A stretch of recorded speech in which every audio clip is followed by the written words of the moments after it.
Okay, good afternoon, everybody. Welcome to the Civic Works meeting for September 25th. It is 4 p.m. It is my goal to have a very efficient meeting. We do have a lot of significant topics to talk about today, so welcome. I surveyed the committee beforehand, and I understand that item 2.3 and 2.4 we will not be able to pass as consent, but we should be able to pass all the other items. That being said, there are some questions on the items, so it's my intent to go through them one by one to allow all the committee members and visitors to speak to items that they wish, and then we'll do one motion at the end. Before we start, I do need any disclosures of pecuniary interest. I see none from the committee. I have one, and that is in regards to, circled on my other agenda, I apologize, 2.12, and I will ask Councillor Park to do that. Did 2.7 get pulled? 2.7 did not get pulled. If it's just for comments, No. We'll pull 2.7. Okay, and okay. So I'm going to start by saying that the City of London is committed to making every effort to provide alternate formats and communication supports for council standing and advisory committee meetings and information upon request. To request for any city service, please contact accessibility@london.ca or call 519-661-2489 extension 2425. So we're going to go through the consents with the exception of 2.3, 2.4, 2.7, and 2.12. I'm going to start with 2.1. Are there any comments? Seeing none. 2.2. Seeing none. 2.5. Seeing none. 2.5? Go ahead. I just have a small item. I spoke to Ms. Sher about it already on page 111. And I'm just doing this for the purpose of the committee more than anything else. But on page 111, just let me find it here. One of the paragraphs, the first paragraphs, the second sentence, I guess it should be about Richmond and Fanshawe rather than Highbury and Hamilton. Staff was just being very efficient there and left the sentence in. Got it? Thank you. Got it. Thank you for noting that, Councillor Usher. Move forward to 2.6. Nothing. 2.7 was pulled, so 2.8. Nothing. No. Councillor Usher, 2.8. You want to go first? Go ahead. I have to find it. I'm not there yet.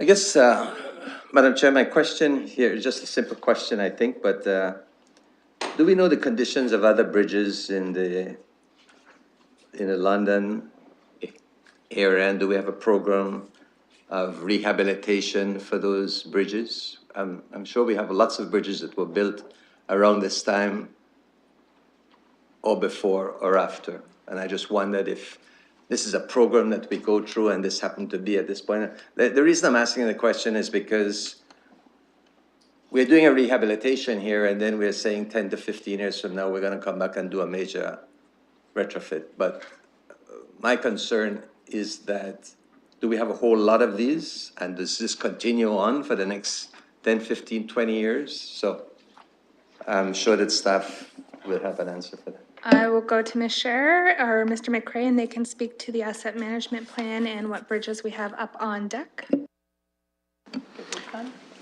Yeah, thank you. Through the chair, we do know the status and the condition of our bridges. We do an inspection on every bridge every 2 years.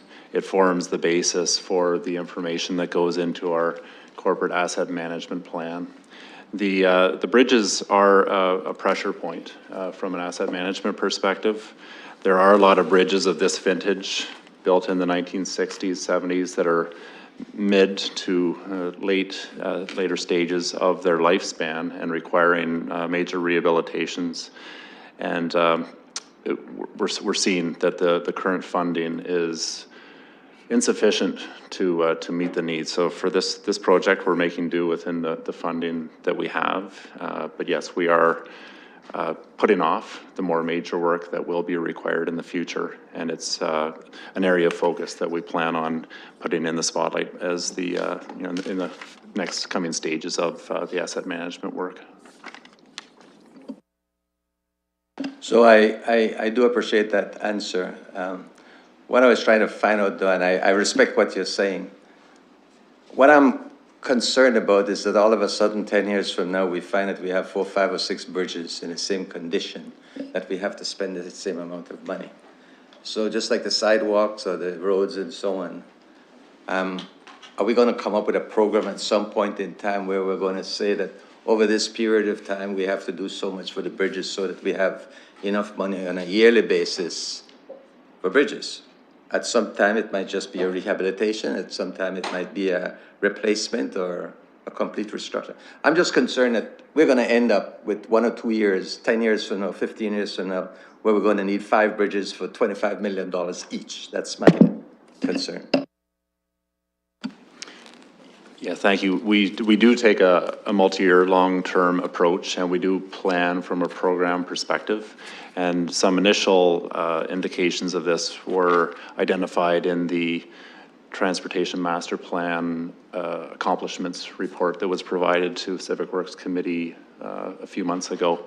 It identified a list of I think it was 8 to 10 bridge needs within the near term, so within about 5 years. So we do take a 5-year horizon, 10-year, even 15-year horizon in order to plan out our program. And right now we're in the circumstance where we do have a funding limit set by the 4-year budget. In the upcoming budget discussions in the next 4-year budget, it's an area that will require further discussion. So just thank you very much for that answer. So just as a follow-up, this one, we're saying we are going to do the rehabilitation now or within a short period. And then the bigger job will be done 10 or 15 years, 10 to 15 years from now. Do we have other bridges that you're aware of that we may have to do around that same period of time? Just off the top of your head, I don't expect you to have all of these right in your head, but I'm just concerned that around the same time, or before, you know, 5, 6, 7 years from now, we may have another bridge that in a sorry state and we have to do something about it. I just don't want us to find ourselves having to spend this big amount of money suddenly. And we don't have it. I'm just hopeful that we're going to have a program for that. Mr. McRae, I wonder if at the next Civic Works meeting, if it would be helpful if you brought a brief overview of asset management and how we're assessing things over the 5, 10, and 20-year horizon in terms of planning. I wonder if that would help the councillor. Certainly, we can come back to this committee with a report that provides a broader view of this program. I think that would be useful. The next meeting might be a tight schedule, but we'll certainly endeavor to get that underway, because the asset management framework that the City of London has created is good. It aims to address issues exactly what you're talking about. We know we do have a mud wave of bridge needs coming, and taking a long-term approach to that and getting sustainable funding in place is a key part of that asset management plan. So we'll report back. Thank you for your questions. I think I'm very tuned in with asset management through my work on the Ontario Good Roads Association, and so I think it would be helpful to give a brief overview of both what asset management is from the provincial policy level, and then as it's applied to London and where we're at. I know our staff are on it and use that to inform the work that they do and the recommendations to committee. Councillor Hubert. Well, it's rare that there's something on Civic Works that's in Ward 8, so I thought I'd speak to this. I was actually surprised at the amount of work that's required on this bridge. And when this bridge was built, it was certainly built to accommodate 4 lanes. I mean, the width of it is phenomenal. But the question I have is, has this deteriorated at an extraordinary pace, or is this fairly typical? The bridge was constructed in 1974, so that makes it 44 years old. Bridges have a typical lifespan of 80 years, but in their life cycle, they typically require about 3 major rehabilitations with minor work in between those major rehabilitations. So that's about every 20 years, and typically at the mid-lifespan, which is where this bridge is at 40-some years, a major rehabilitation is typically the norm for this kind of infrastructure. That's in spite of the fact that we did something in 98. Yes, 98 would have been that first rehabilitation intervention, and that's about the plan every 20 years. That was 20 years ago, and now it's time to return. Thank you. I think that satisfies the Deputy Mayor's questions on this item. Moving right along to 2.9. This is amendments to the traffic and parking bylaw. Seeing no comments. 2.10. Councillor Usher. Thank you, Madam Chair. I was impressed with all the reports, by the way, but I was very impressed with this particular one because over my years here, we seem to have been going down what I refer to as the swim concept. And all of a sudden, we're putting a halt. And that's just my terminology because we're finding a new method, this end of pipe scenario. So is this the first place where we're doing that, where we are using this end of pipe situation and not utilizing additional swim? I hope that I'm making this as simple as I possibly can. I'm sure that staff understand what I'm asking. Through the chair, we do have several different pilot projects that have been ongoing as part of our infrastructure renewal program, but this is one of the first times we're rolling out on a larger scale, and we would think that having this balance between having the low impact development technologies and stormwater ponds is a good combination of work that can minimize the overall cost and maximize the environmental benefit. We are going to be looking at bringing forward this as part of our other initiatives, including in the Dingman area as well. So it's definitely somewhere where we're going, and absolutely this is a very beneficial project. So considering, through you, Madam Chair, considering that we're going to be using this out in the West, we've got lots of areas that are much older than this area that when they were developed, we didn't have swim. Can we utilize this in some way in some of those areas? I'm thinking specifically of the south and the east. Through the chair, we're looking at including this as actually part of our infrastructure renewal program too. So when there's opportunities to try to infiltrate that water rather than just sending it to a storm sewer or to a pond, we're looking at those opportunities as well. And further on in the agenda, we're actually looking at using it even on a site-by-site at that actual household level as well. So that has a great application in the built-out area of the city. Thank you very much. Thanks. Thank you, Councillor Usher. The next one I have is 2.11. That's the sewer private drain connection policy review. Please go ahead. Yep, take your time to get there.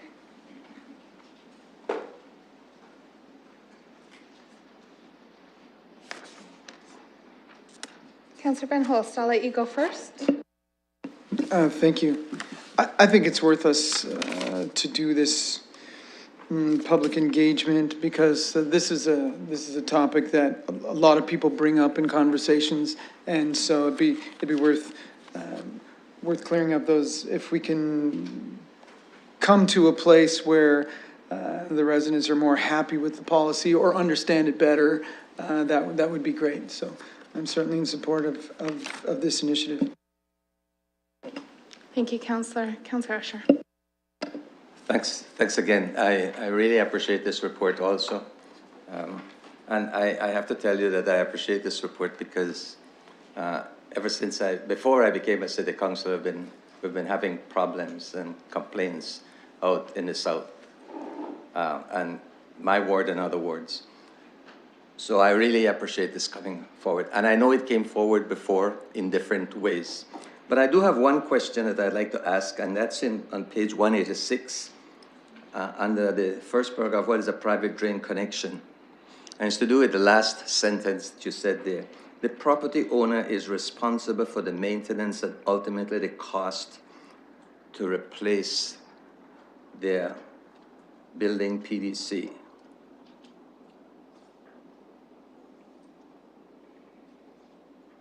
Sorry, let me try the sentence before. A diagram is provided, that the PDC location, in London, the PDC is owned by the property owner. Is it? Through the chair, in the City of London, the PDC, that's the section from the property line to the actual sewer itself. It is owned by the property owner. That's part of our bylaw. Different municipalities have different understandings, but in the City of London, it's always been that the property owner owns that section of pipe.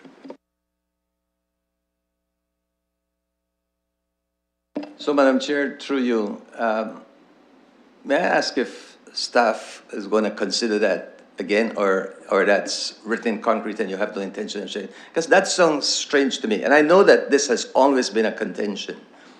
But I could understand if you tell me that I own the pipe from my house to the property line. But when you come and tell me that I own the pipe from the property line to the middle of the street, I don't know. I find that hard to accept. But that's what you mean. So, through you, will you be looking at that? I'm not saying that you will change it, but I don't think that a lot of people would agree with that. Through the chair, that could absolutely be something that's part of the discussions. For example, the service from the property line to the water main is owned by the city. So that there's a discrepancy between how we apply our understanding for sewers versus water mains. The general philosophy is that for a water main, we control what comes from our water main and it goes to the home. On the wastewater side, we don't control what people flush down their PDCs, and there could be oils, grits, fats, those types of things. So that's always been how corporately we've understood the ownership of these pipes, but that could be some part of the discussion, and we would be happy to bring back some commentary that we receive from people on that. I see Shauna is shaking her head and smiling behind here as though she's agreeing with everything her boss is saying. Well, I don't really agree, Shauna. I just want you to know. And you know that, by the way. I just want to add one little thing. Because all of this, to me, comes from the days when we used to have a common sewer. Let me just see if I could put this into words. A common sewer, and everything goes to that sewer line. In other words, the storm sewer as well as the sanitary sewer. And then on some streets, since then, we've gone in and separated those sewers on the street. And in many of those cases, what you've done, you've taken a pipe from the storm sewer to the property line. And it was up to the homeowner to make the connection to that property line. But you're telling me that, yes, the homeowner should make that connection to that pipe that you put in, that we, the city, put in there, that belongs to that homeowner. That's the way I'm reading this, but then that doesn't make sense to me. So whatever you can do to have a look at that, we would certainly appreciate it. When I say we, I mean the residents would certainly appreciate it. Okay, I'll leave it at that. Thank you. Okay, and I see Mr. Mathers shaking his head in agreement that he can take a look at that in the report back. So leave that there. I'm going to move forward to 2.13, and someone did have comments on this. Councillor Park, was it? Councillor Squire, go ahead. Yeah, I just wanted to say this is a great report. It's going to win my Report of the Month award for what's that's worth, because it's got the two things in the title, which is potential savings and consultant, and I don't often hear those two together. But I think, to be serious about it, through you, Madam Chair, I think I've often thought that the people who know our city best in terms of doing projects that are within their expertise are the people who are on staff. They understand it better than anyone else. So whenever we can use our staff within reasonable limits, I understand with huge projects which need special expertise, we need consultants. I think that's good, and I think this is a great thing to look at. So thank you for that. And that's it for me. Thank you, Councillor. I tend to agree with that, and I believe I requested this about 3 years ago. So glad it's coming forward. The irony of the report is that they are using a consultant to look at the consulting costs. Anyone else on 2.13? I'll let my colleague figure out where they end up on the savings part, but I do like the concept of even on a contract basis, hiring people and using it from a succession planning and staff development point of view. So apart from, you know, the problem is often we develop staff and then those consulting houses help themselves to those staff. So, but it goes both ways, and I think there's a real opportunity there for us in the long run to develop our own staff and create opportunities for people to broaden their scope of knowledge. So within the scope, I mean, we have to have the ability to supervise that appropriately on staff. And there's some projects that we just don't have that expertise in-house. So, but I think it's a good way to go. Thank you. On 2.13, Councillor Van Holst. Thank you very much. Yeah, I guess I'm encouraged. I would have liked to see a report with these results sooner, but I think there's a good possibility that we'll be able to keep a person with a certain skill set busy. I know, for instance, in the IT department, we have someone who does penetration testing, and that's a very specific thing, looking at where our vulnerabilities are that most companies would hire an outside firm. So for us to have somebody like that is great and likely a great savings. And there might be people like that. I don't know, you suggested estimators, surveyors, CAD technologists, tender preparation specialists. So there might be somebody along those lines that we realize if we've got a person with the skills, we can just bump them from project to project and keep them busy and actually get ahead of us and get ahead of the projects so that they can build some capacity. So I think there's a lot of potential here. So I hope that deep dive pulls out a pearl for us. Thank you. Thank you. 2.14. Oh, Councillor Usher, sorry. Thank you, Madam Chair. I'm not so sure why you skipped 2.12, but I had a comment on 2.12. I skipped it because it's pulled. We're going to discuss it separate. Okay. So just a quick question with respect to 2.13 then. How much work is involved with going further than this and utilizing the deep dive? And any idea how much time it would take, what the cost of it is to go into deep dive? And I asked the question, I'm trying to be polite because I really appreciate the contents of this report. I appreciate fully, I understand it fully, and I agree with it fully. And I really have concern about us spending an awful lot more time and money to come up with more explanation via the deep dive. So could you help me with that? Through the chairs, so we are doing a lot of the things that the deep dive would uncover somewhat intuitively. For example, what Councillor Van Holst mentioned about rolling together expertise and hiring an internal expert to deliver consulting services that were previously contracted out. We've done that recently by hiring a hydrogeology expert to help our various teams. In order to quantify specifically cost savings that could potentially be reallocated and come up with a decision-making framework, we have to, on a sort of project-by-project basis, quantify our internal costs, including overhead, the consultants' costs, including overhead and profit, and then any differences in terms of efficiency for complicated projects. It is a fairly extensive accounting exercise to go through, which is why we were unable to do that level of analysis on our own. Referring it to the deep dive does not necessarily mean it'll be selected as a project for service review, but should it be selected, it would be one of those ones that gets a really extensive look by the consultant who's been retained to do that for the corporation.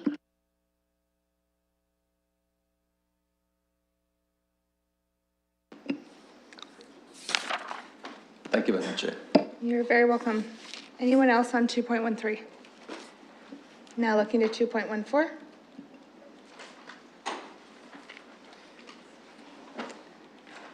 2.15. 2.16. Councillor Van Holst. My only comment is if we push the extra waste day back 6 months, those bags may smell pretty bad. But other than that, I think that's a good choice.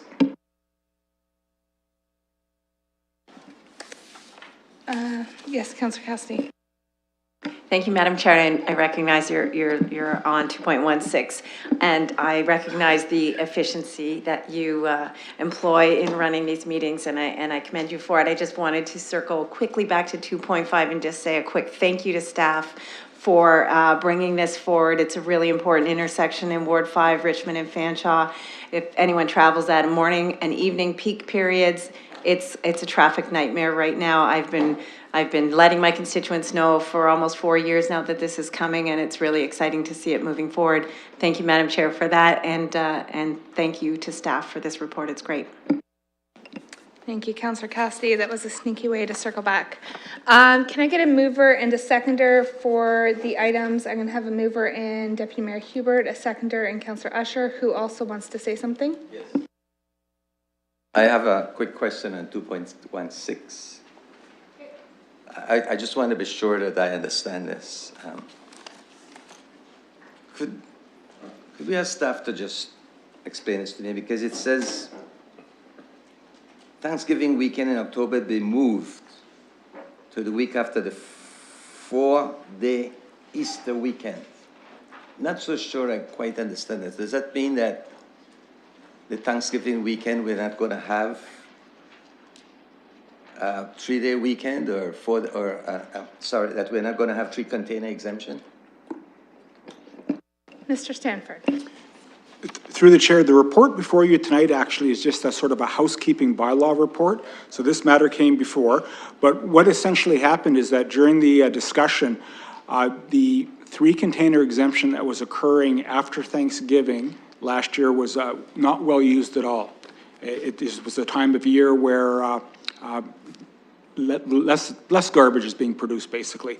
So when we looked at the options of trying to provide more service in the springtime when there was a demonstrated need, it became a good idea to us to shift the one item from the fall and move that into the into the spring, where we now have 2 provided in the month of April, early May. Ties in nicely with student move-outs, ties nicely with sort of the spring cleanup theme. So all you're seeing tonight basically is the bylaw that supports a decision that was made a couple months ago. Okay, so that motion has been moved and seconded, and we'll open the vote.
Closing the vote, motion passed 5-0.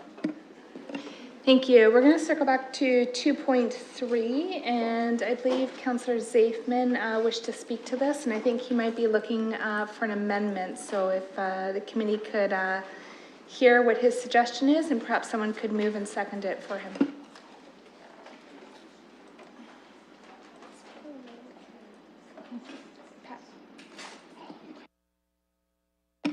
Thank you. Thank you, Madam Chair. I appreciate the indulgence on this item. This has been an item which I have heard frequently on over my number of years on council from people that are abutting onto Highbury. Obviously, Highbury, south of Commissioners, becomes essentially an expressway, 100 kilometers an hour. Many people's homes abut onto that, and so I very much appreciate, through you, Madam Chair, to staff, to say thanks for undertaking this noise impact study. I think it proves to and shows a lot of the people there that they were correct, that there is a noise issue there. I know we don't have anything under our policies that would work on that front from a local improvement or local enhancement perspective, but I know that the recommendation in front of us will look to that as, $2.5 million being covered by a small number of homeowners is quite significant. So I think it's great that we're going to be doing that. One item which I just wanted to raise for committee's consideration, I have heard from a number of people on this issue, but not nearly as many that actually are existing along this roadway. So I wanted to make sure that this process was being communicated well with all the residents in that area. So I don't know if the clerks have it. I tried to provide it beforehand. Perfect. But just language essentially that I guess could be added, but a C, that Civic Administration be directed to communicate the process being undertaken with all potential impacted property owners and to survey them regarding our local improvement process as well as the suggested barrier proposed by staff. Essentially, just this way, it would help us in finding out, making sure people are informed of what is being undertaken here at City Hall, and as well as what their thoughts and input might be on what we are suggesting or the recommended suggestions by staff, just so that we could get their feedback. Because I know I've heard from a number of people already who think that something alternative might be better than what is being proposed, and so just making sure we have that feedback, I think, would be beneficial. I'm going to go to Ms. Scherer, Mr. McCray, to see if you have any comments on adding a public engagement portion to the motion. Yeah, certainly. Staff have no concerns with interacting with the property owners earlier rather than later. I think it would be beneficial to hear some of that input. I just don't want the word survey to imply that we would be starting a local improvement petition at this point, given that there is a review that we're proposing here to review and make any changes if appropriate at a future date. So we're happy to share information and start a two-way dialogue if that's the intent. I'm just going to go to Councillor Zaithman first to ensure that he can clarify his intent, and then I see Deputy Mayor Huber. Thank you, Madam Chair, and through your apologies to staff. I don't mean to confuse and have a survey process begin. If it might be beneficial, maybe just gain feedback or take feedback from residents. That's essentially what I'd be looking for here. I see nods of confirmation from staff. Deputy Mayor? I would move that motion on behalf of our colleagues. Should staff feel that there's a need for that? Thank you. And the motion's up on screen. Councillor Park has agreed to second that. Is there any other discussion from the committee? Okay, we'll put that. Do you want the amendment or the full motion? We'll put the full motion, right? Committee, we can do things like that.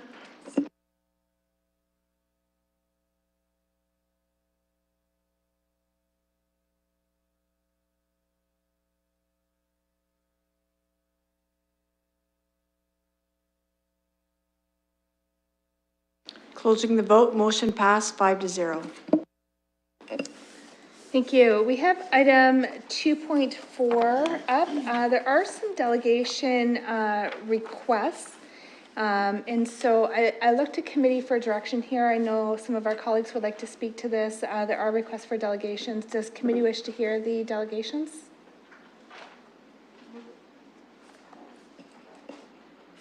It appears that there's some consensus to do that. And so does committee wish to hear delegations first or from themselves and committee first? Delegations? Okay. So on item 2.4, it's Byron South Neighborhood Sidewalk Connectivity Plan. We had two requests for delegation. One is from A. Gilbert, and so I'll look to see if A. Gilbert is here. Councillor Usher? I do respect this where we are, Madam Chair, but we also have two public participation meeting, one at not to be heard before 4:10 and one not to be heard before 4:20. Should we not give those preferential time over these over this item? I see your point. I do suspect that the delegations are going to be brief, as I understand that they're supportive of the staff recommendations. So I think that we could probably move through this item in the next 5 to 6 minutes if we hear the delegations. Okay, so Ms. Gilbert, if you're here, I'm hoping that your delegation is 3 minutes or less. I'll talk fast. Wonderful. Welcome to our committee.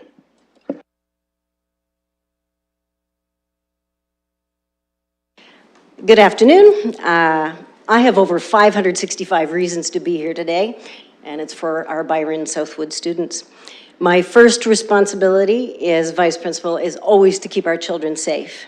If you ever attempt to traverse our street at 8:45 a.m. or 3:30 p.m., even in a car, you would be astounded at the difficulty navigating between cars, buses, scooters, bikes, and families.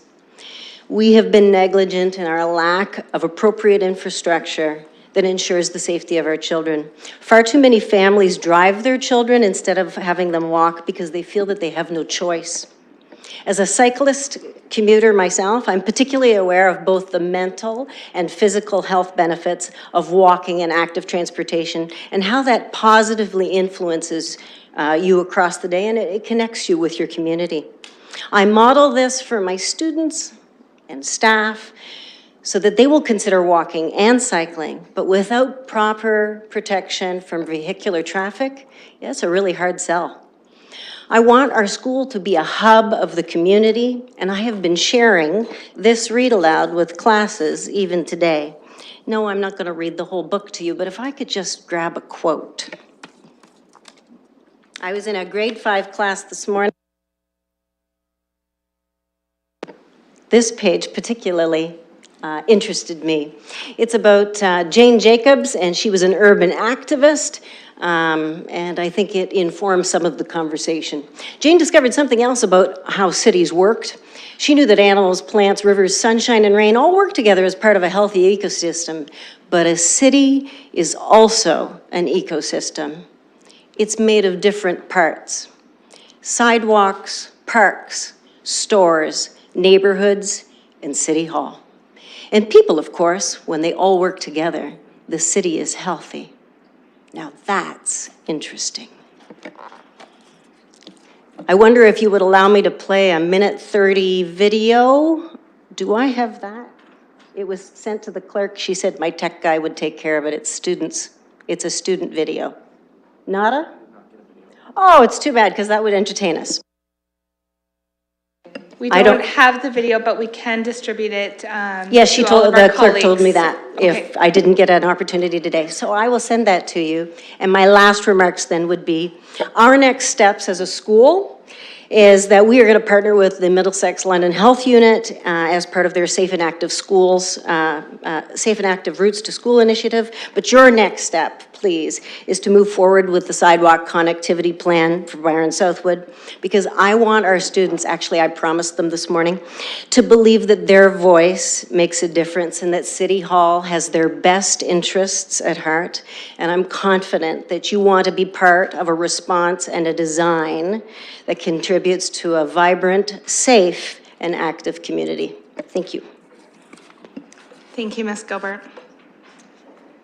Is R. Ellis here?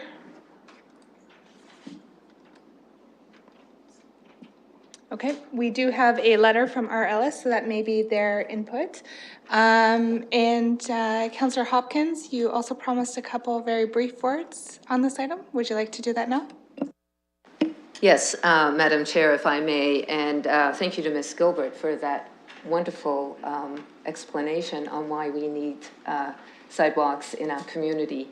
It was very, very well done, and you made a great impression on me, because I hear loud and clear the need for connectivity and how we move in Byron in particular, the congestion is an ongoing challenge that we've had, especially in this neighborhood. And if I may very quickly remind the committee, this came up a couple years ago with a request to have some sidewalks put on Regis Place and Crescent.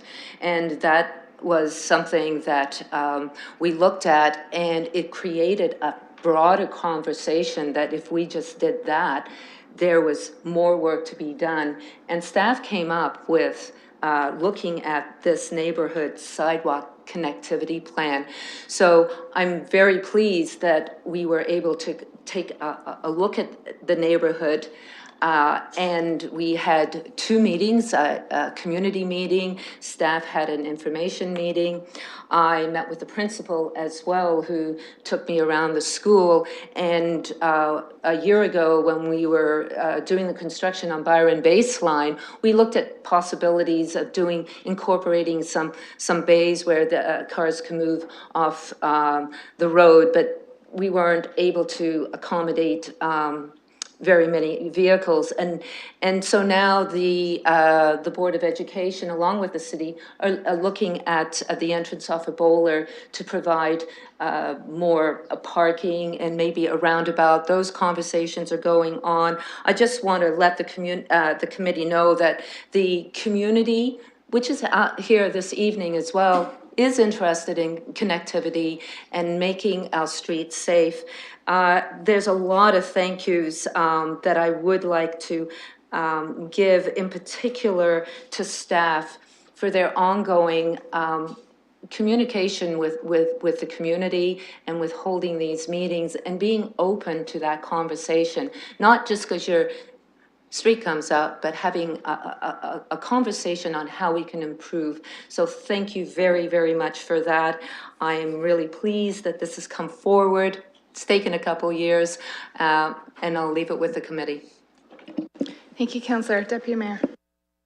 Thank you very much. And I well remember the conversation we had over this last year around the warranted sidewalk program and all of that. I think my comment could be summarized most clearly in this statement. We don't build roads and sidewalks. We build neighborhoods and communities. And so I'm very supportive of this. I'll be moving this plan. I have one question. I have to say, at that debate, and it was contentious debate, one of the streets in my ward on the other side of the river was Oak Park Drive that came up to the back entrance or the side entrance to Riverside Public School. Staff did a phenomenal job on that, and the response has been very, very positive on that. And the design of it was very, very critical because these are mature neighborhoods with trees and bushes and all the rest of it. So I do have a question. Are we doing curb face sidewalks in this design, or are we not quite there yet in terms of design?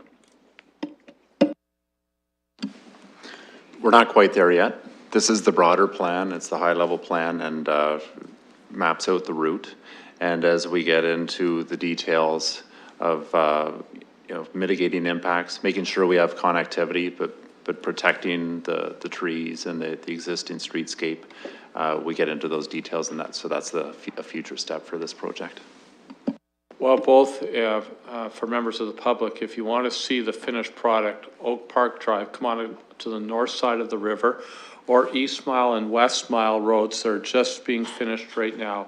And people have reported to me last week that they're seeing more people walking in their community, walking on the sidewalks and enjoying being out, and it's raising the level of connectedness of the neighbors because they're out and about.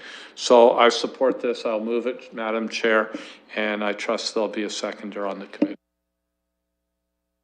So that's moved by Deputy Mayor Hubert, seconded by Councillor Usher. Councillor Hopkins has one really quick thing. I'll be really quick because I was over on the other side of the river yesterday looking at this community that it was like wonderland of sidewalks. It was beautiful, and I would encourage the community to go out over to the other side, off of Riverside, East Mile Road, and take it through. It's really quite wonderful to see these sidewalks and the connectivity that's happening in that neighborhood. Okay, that should be open for voting.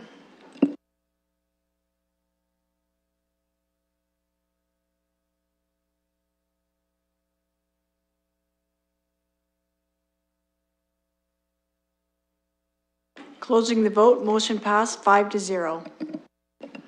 Okay, on 2.7, I'm going to open this with a reminder that this is an item that we dealt with before. We've got some community feedback. We sent it back to staff. Staff worked diligently with the cycling community and have brought forward today a solution that seems to have general consensus as being the appropriate solution. So I do want to open the floor for any discussion, debate, but in the interest of moving forward with our PPM, I do encourage people to keep it brief. Councillor Park, we are on 2.7, downtown King Street cycling improvements, starting on page 129. Thank you, Madam Chair. I'm really pleased to see this come forward and as quickly as it did. And getting business owners and community members together is sometimes a difficult thing. It's almost like playing calendar Tetris, and that could be more difficult than an infrastructure project sometimes. Recognizing that, I think that what we see before us is a design that will definitely keep cyclists safe. It'll almost give us a dry run of what rapid transit will look like on King Street in terms of the design there. I'm also glad to hear that the budget is already accommodating within the cycling facilities capital account, so there's no new impacts there. $115,000 of reusable infrastructure is also good.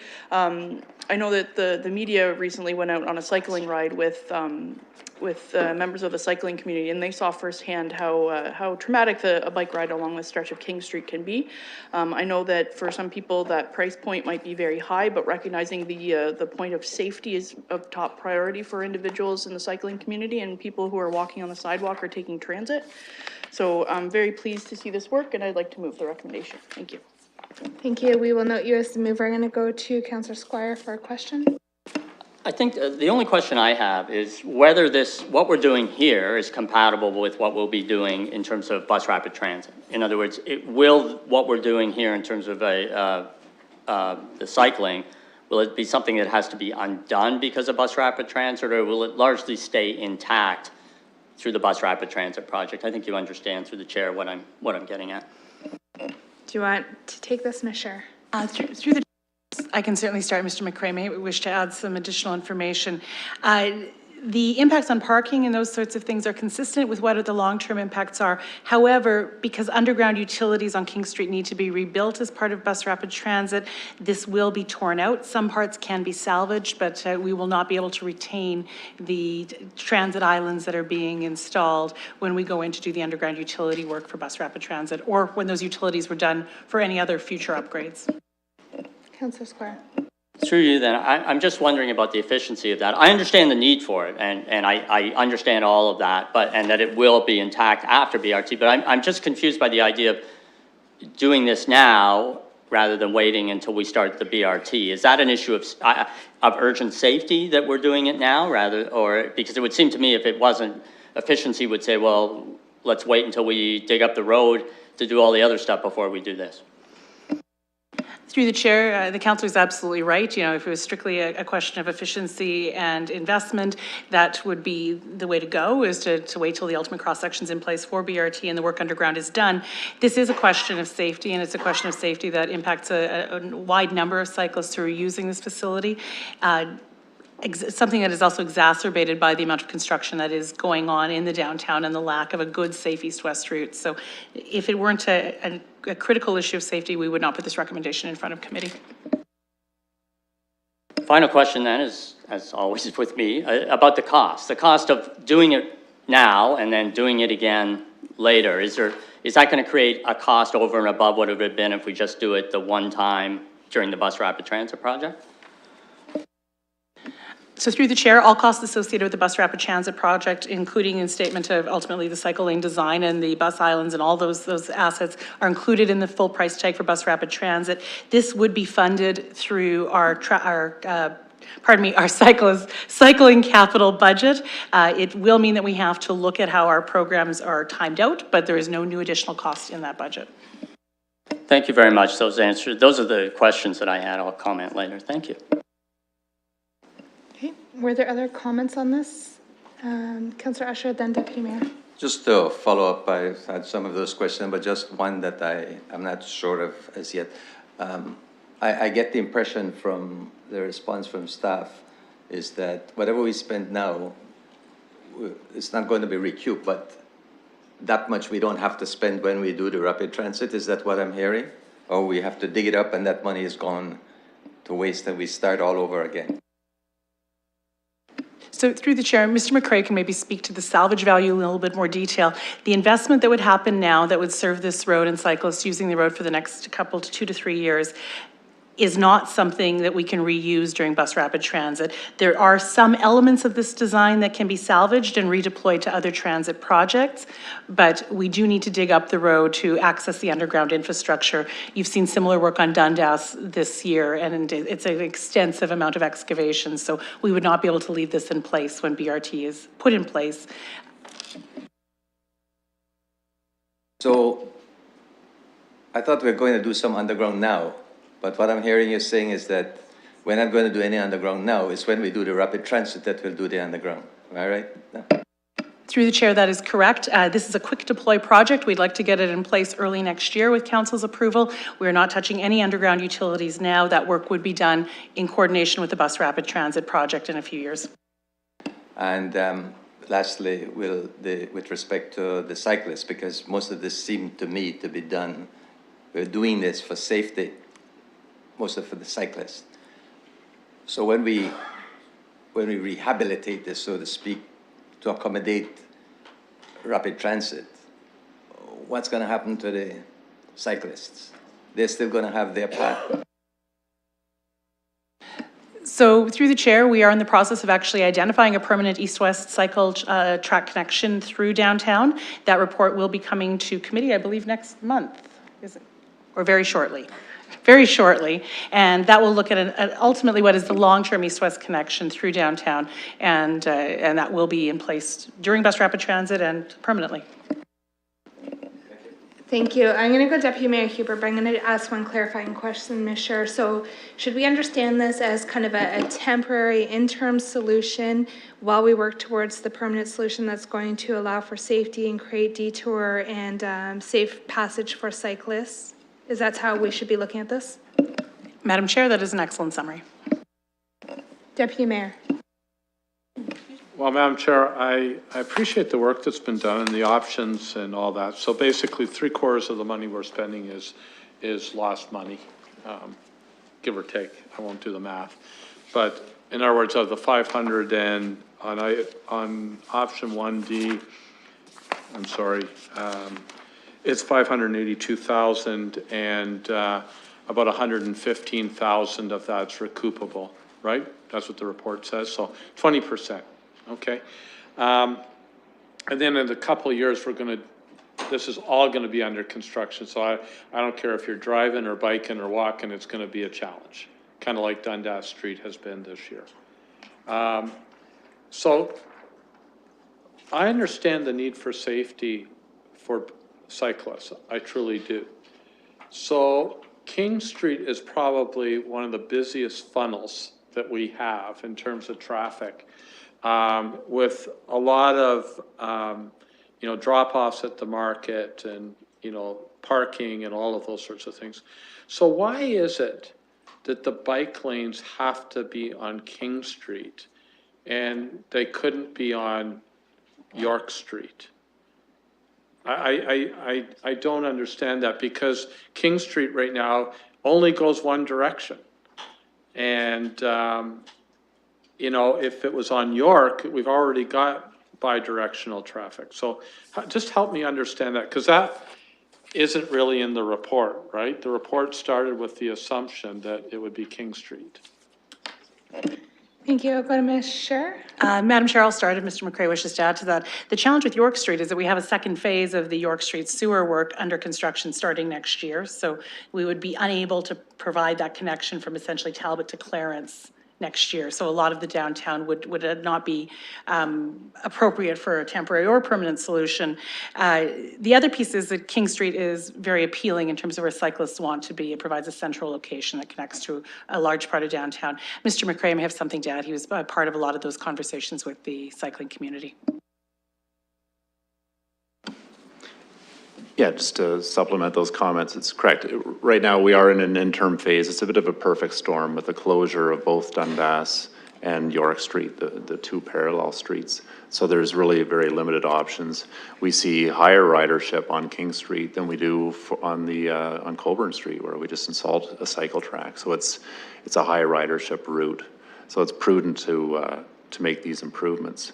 And in the long term, we'll see where the east-west bikeway assessment, what that tells us, where the long-term route will be, and that aside, once Dundas Place is in place, it'll be a more comfortable, lower speed, lower traffic volume route. Yeah, I'm struggling with some of the weaknesses, particularly, and I understand the conflicts, right? Like, that's what we're trying to minimize. But actually what we're doing here is actually sanctioning one group, the cyclist, and saying this is where you should be. So we'll now remove, say, the parking. And I know the parking will be gone probably when BRT comes in anyhow. And that's because, and I know we're doing the York Street, and we got, what, 2 more years on York? Next year plus 19 and 20, correct? So this is just a temporary 2-year fix. Is that basically what we're saying? Or are we saying we're gonna evaluate where the bikeway should be in the future?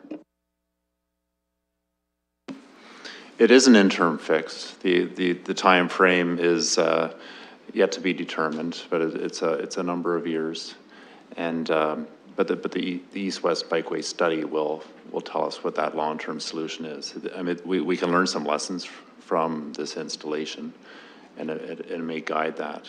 But yes, it's an interim. And I guess as far as the corridor is concerned, we're certainly cognizant of impacts in narrow right-of-ways like this. It's all about trade-offs and finding the best balance of uses. So we're certainly very cognizant of the parking impacts, and we're retaining as much of those as possible.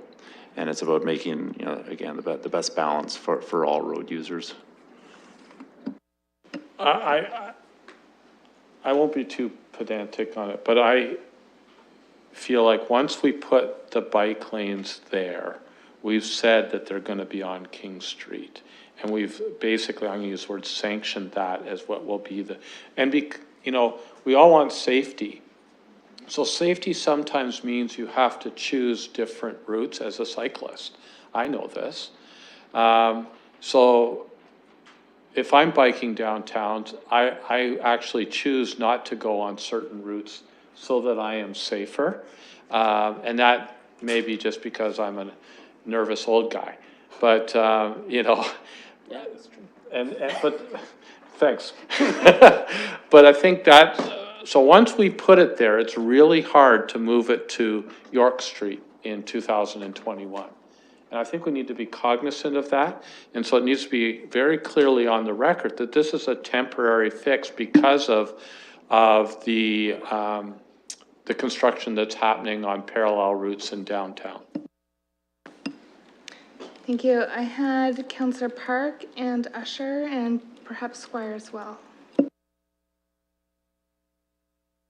Sure, I just, having heard the deputy mayor speak, I wonder if it's worth having it being noted that there will be future consultations and plans about cycling in the downtown, choosing an east-west corridor that isn't necessarily King Street? If that helps give the deputy mayor some comfort? It gives some comfort. I think it would be good to have it on the record. Councillor Usher. Thank you, Madam Chair. Through you to staff, Madam Chair. It says here that a recent company identified 55 cyclists on King Street. at the same period of time, you had 3,450 vehicles. Both of those are between 7 and 9. And 55 cyclists with 3,450 vehicles. Is that a large proportion? From my perspective, from my mind, it's not. But I don't cycle downtown. I cycle out in the safer areas. So, do you have any comments on that?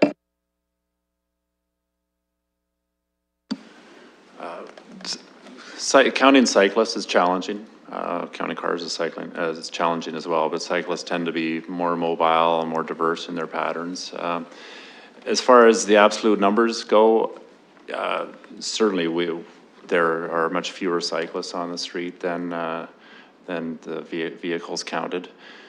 And, you know, I guess what our cycling master plan and our active transportation programs strive to achieve is, you know, city building objectives. And so it's, you know, it's trying to support council's strategic plan in creating a more livable, sustainable city. The reason I ask the question is because I noticed down in Upper Queens and Rideout, we got quite a few cyclists, and I've never counted it. But I'm sure if I stand out there at 7 to 9 o'clock in the morning, I could find 50 cyclists. And I'm trying to picture that with respect to King Street. I've always considered King Street to be a very busy street, but I've never looked at it from the perspective or the context of cyclists. So that's the reason I asked the question.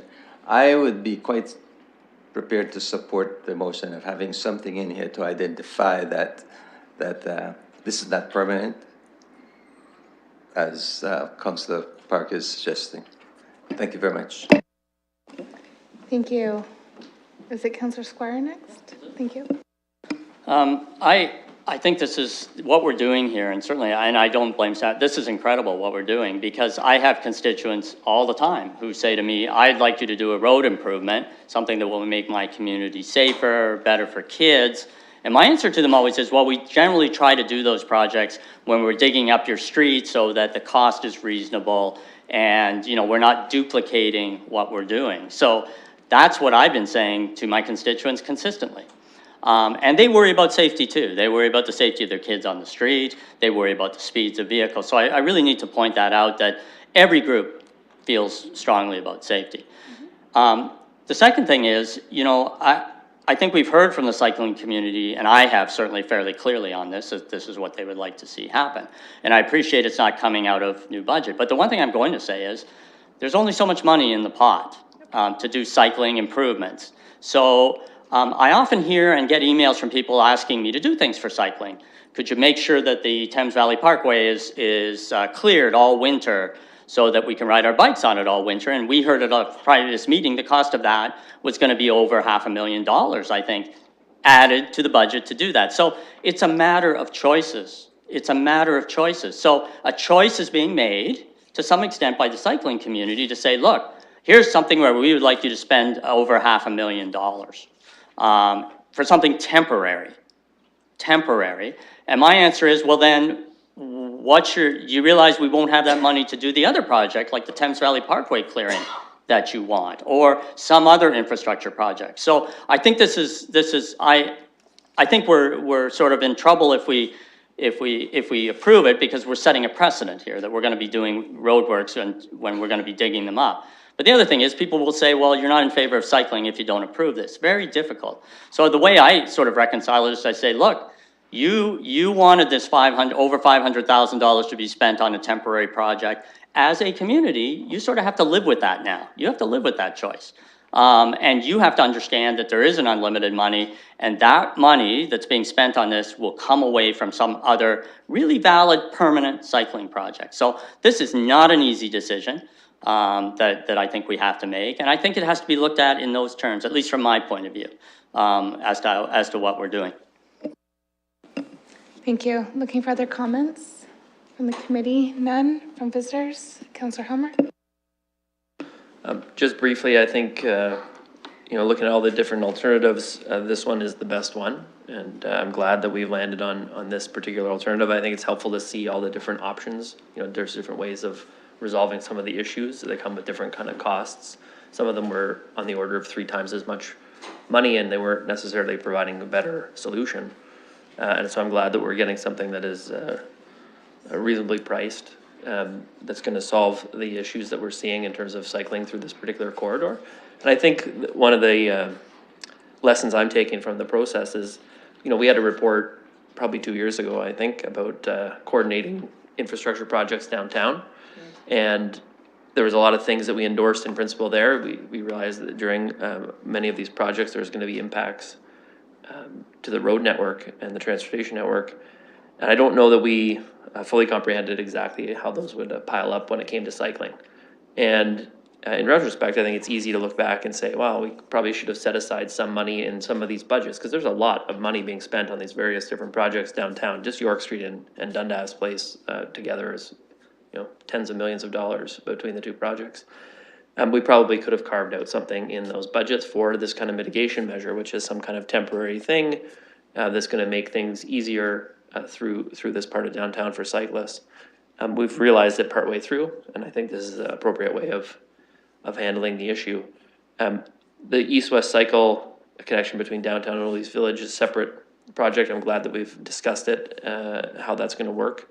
I'm not, I don't know if Deputy Mayor Hubert was making an argument about York Street, but I have to tell you, of all the streets downtown, York Street is the busiest one with cars. And I don't want to see cyclists on York, and I don't think most cyclists want to get onto York. It seems like the last place you'd want to put the cyclists. But I understand why it's attractive, because it's a big road and it looks like there's a lot of room. So you know, I think this is a good recommendation. I was glad to see all the different people who are participating in the discussion, including the business owners. And I think when it comes to the parking situation, it's really helpful to have had the downtown parking report and the strategy in advance of this, because we can see where the slightly underutilized parking lots are, where there's actually a surplus of parking spots, and people can adapt and use some different parking spots to still get into those businesses, because that's obviously going to be an important part of successfully implementing this kind of change. Okay. I have a motion that's been moved and seconded. Put that up for a vote. It was moved by Councillor Park and seconded by Councillor Usher. That includes that's a revised motion, no? It includes the with it being noted.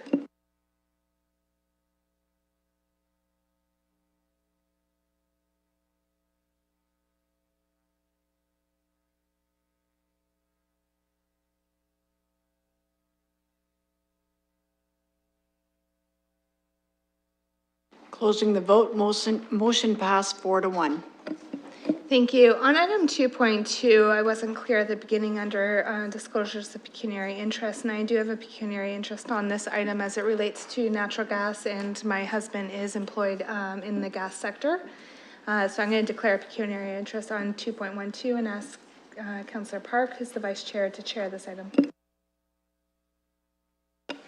Thank you. And with that, I will look to committee on item number 2.12. Any comments, questions, concerns? Moved by Deputy Mayor, seconded by Councillor Usher. Any further comments? Seeing none. Oh, he's getting there.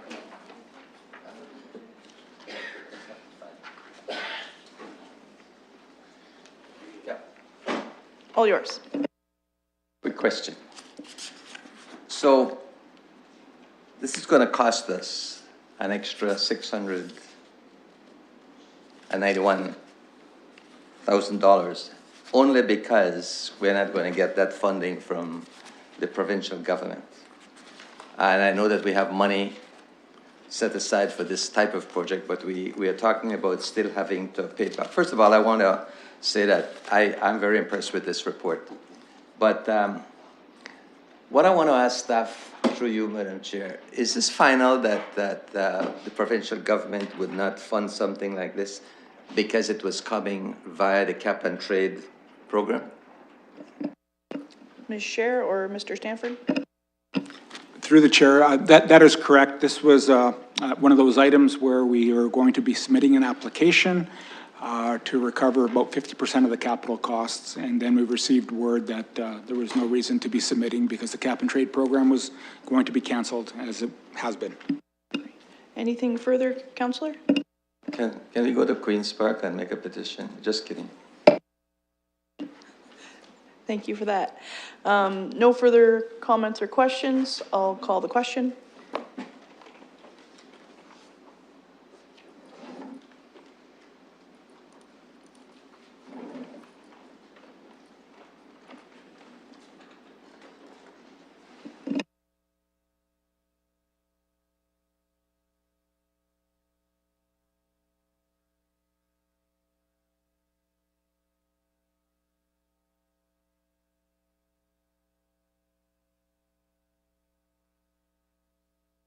Motion passed 3-0, 1 recuse. And with that, I'll give the chair back to the chair. Thank you, Vice Chair Park. There are some people in the gallery, and I appreciate your patience as we got through the consent items. I'm assuming that some of you are here for the public participation meeting portion of our agenda. So item 3.1 is the PPM on the draft terms of reference for W12A landfill expansion. I'm going to go to Mr. Stanford, who is going to offer a very brief presentation. We'll then look for a motion to open the PPM, hear from the public, and debate. So Councillor Usher will move it, and Councillor Park will second it when that comes up, but we'll go to Mr. Stanford first and suggest that people change screens.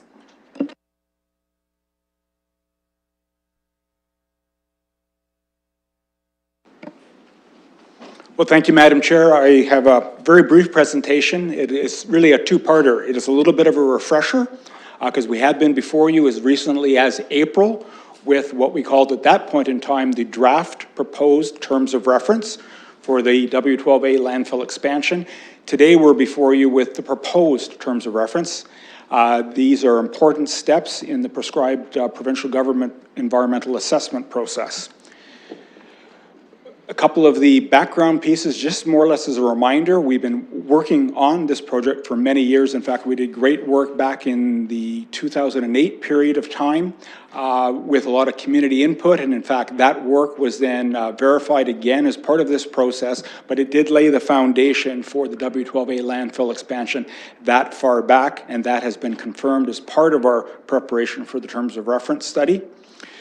As part of that, there's been a number of decisions that have been made by committee and council.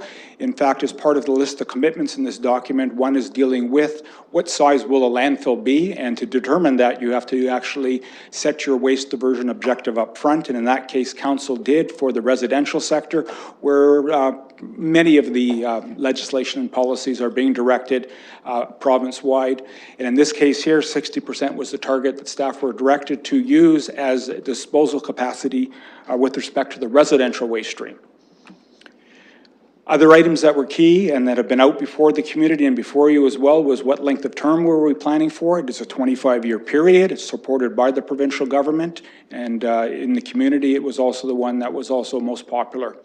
When we looked at the waste quantities that will be coming into the landfill site over that 25-year period, knowing what we're handling right now, what the site currently is approved for, there was a reduction. The proposed amount is 500,000 tons per year. That would be a peak amount, as you see on the slide. Right now, as I mentioned, we're handling about 250,000 tons a year, of which about 80,000 tons comes from the residential sector. We are a large landfill site providing the needs of all Londoners, and that includes many, many businesses as well. As part of the go-forward strategy, there was going to be and will be the proposed expansion area. And as for that, we're referring to as a larger service area that includes a number of our neighboring counties. There's about 5 of them on the screen, so it does cover a broad area, but the amount of garbage that would come from that area is a very important decision. And you saw on the screen, I'll go back to that, it's really a large area, but what we're suggesting that would come in, because there are other landfill sites in that area, is actually a small amount in the scheme of things, and that will be under the control of council through various policies. In part, we're opening up the doors to work in partnership with other communities should they need disposal capacity. We've also extended that, as you recall, to work on resource recovery solutions together as well. This document was out in the public domain since April. It also went out to the entire government review team. It's a very large and comprehensive group, and we had a total of 86 comments back. We're pleased with what came back in the end. There was a lot of good dialogue, and then the final wording of the documents that came into us from the various ministries and from the committee, we were able to address all of those. And in fact, of the 86, 81 went through that really discussion point where we were able to clarify things, answer questions, answer comments, and then we moved into what we believed were the more detailed ones. And in fact, we classified those in general primarily as minor changes. We had to address them, but there were no substantial changes that would cause any concern for us. We've been through our waste management working group, explained those. They're in your report tonight, and highlighted on the screen really are just the 5 minor changes that we had to address, something to make sure that we're doing work on air quality and the emissions around the landfill site. That is part of the plan. We've been before you and talked about there's alternatives. Should we go up? Should we go to the north? Should we go to the east, or a combination? Well, there could be other combinations, and the ministry wanted to make sure that we aren't limiting where we might go in the future, and that will be part of the environmental assessment. They wanted 2 additional commitments added, primarily just to emphasize some of the items that we were doing anyways. They just elevated them to the new level. And there was the request to do a slight modification in the amount of tonnage that was coming in from the expanded service area. So when we looked at that, we've been out to see our W12 Landfill Public Liaison Committee. We're with them every 2 months. In fact, I believe there'll be comments from them tonight as well. We've also been to our Waste Management Community Liaison Committee and a couple others, sharing what we've learned and receiving further input. What you see on the screen basically is kind of a couple of the key items. We have addressed and reduced the amount that is going to come in from the expanded service area. The other key item is the one that we've mentioned here is that we've heard time and time again, London should not become a dumping ground. And that is the term that has been used by others. And we've acknowledged that. That is not the goal. But the goal is to work in collaboration with municipalities should they have the need of coming to us. A great example would be some of the smaller communities still have very small, older landfill sites that may be closed in the near future for a variety of reasons, to basically open the door to come to a very modern and sophisticated landfill site, such as the one that we operate. Madam Chair, that is really the end of just the quick overview of why we're here tonight. Thank you. And Mr. Stanford, I'm going to go to the committee for any technical questions first. Councillor Park. Thank you, Madam Chair. Very briefly, I'm grateful for the summary of comments that came back, and I just wonder if you could give us a peek into the ministry's comments. And they were very supportive initially, and obviously it has to go through the proper channels before it comes back to council after this from them. But I just wondered if through you, Madam Chair, if Mr. Stanford had anything to say on that. Mr. Stanford? Through the chair, the ministry is always interesting to work with, in part because they have perspectives that are very important to their policies and procedures. And when they get involved with the community, one of the biggest things that they found interesting was a community that was actually going to open its doors to work with others. That is something there that they have not seen that often. And we explained how that situation works with the regional water boards, how it works with our current recycling center. So a lot of the discussion was on basically managing that aspect and how we would work with that area, knowing that there are 2 very large private sector landfill sites within that same service area. So we talked a fair bit about that. Wes Abbott, who's here tonight, was very, very engaged in all of that. There was times when the ministry was in disagreement, but it required just further discussion to make sure they understood the intentions of what we believe were council's intentions, as well as the input we received from the other communities who did want that opportunity should circumstances change in their community. The other key item was, of course, we have new legislation that's in place titled the Waste Free Ontario Act. That very notion of the word waste free is clearly one of those visionary or aspirational goals. But at the same time, until we reach that, there will be waste that requires proper disposal. So wrapping their minds around the idea that you needed an expanded landfill site and just couldn't get by with what you had just took some time and effort. But overall, the ministry in the end was quite supportive with the direction. They've given us the nod, but as they say, only time will tell, because after tonight in council's final decision, it goes back into ministry hands and they actually run their own consultation process through the Environmental Bill of Rights Registry. Thank you very much. Thank you. And sorry, it's very interesting what you're saying, but I think either the air here or the lack of sleep was causing me to yawn. I apologize.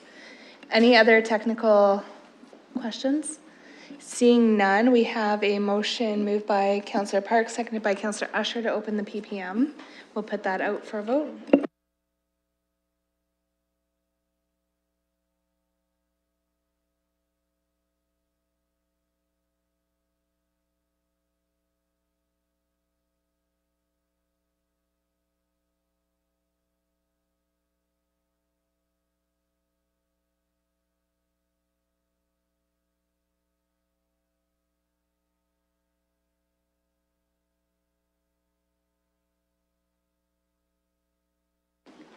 Motion, closing the vote, motion passed 5-0.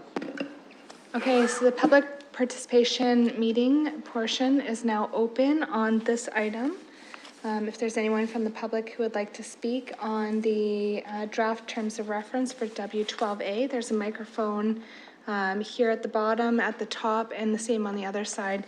You can speak for up to 5 minutes. I do ask for your name and address. If you don't wish to give that publicly, we can come up and get that from you.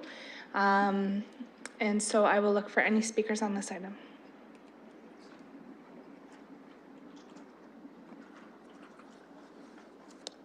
We have a speaker down here.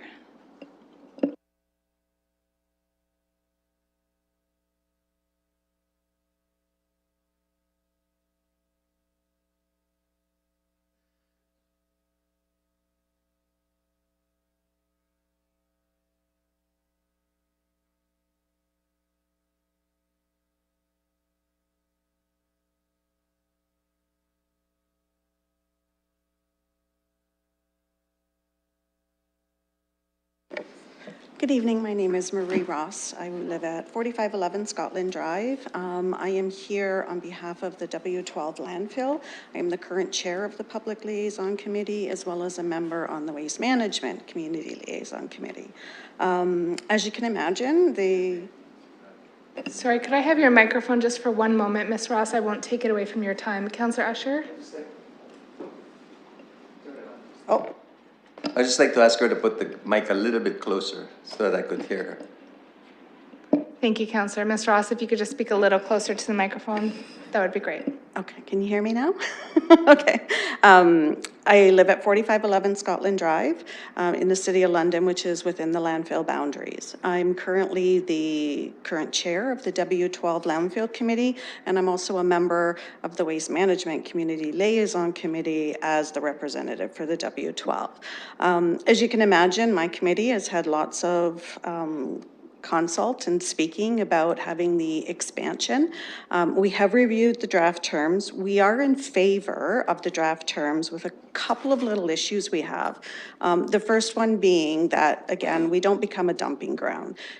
If we're going to get to the 60% diversion, we would like some kind of, either bylaw or policy or something put in place that, while this council might approve of the same committees having all of the, where they have to follow the same diversion programs, we want to make sure any future council, going down the road will not say, oh, well, somebody is going to offer us a lot of money so they can dump it there, but they have no diversion in their own process.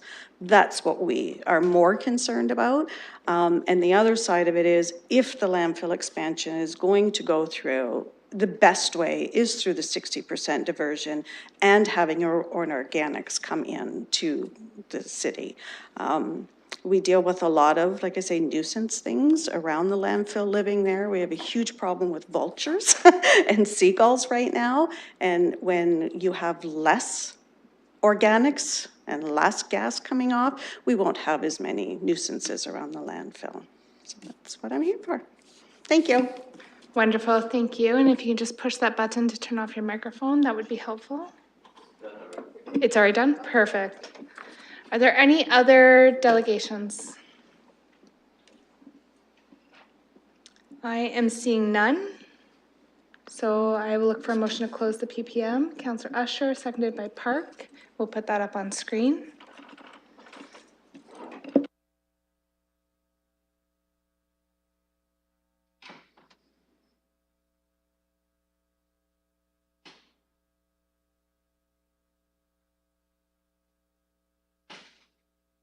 Closing the vote, motion passed 5-0. Thank you. So going to the committee, I'll go to Councillor Usher first for any debate or comments.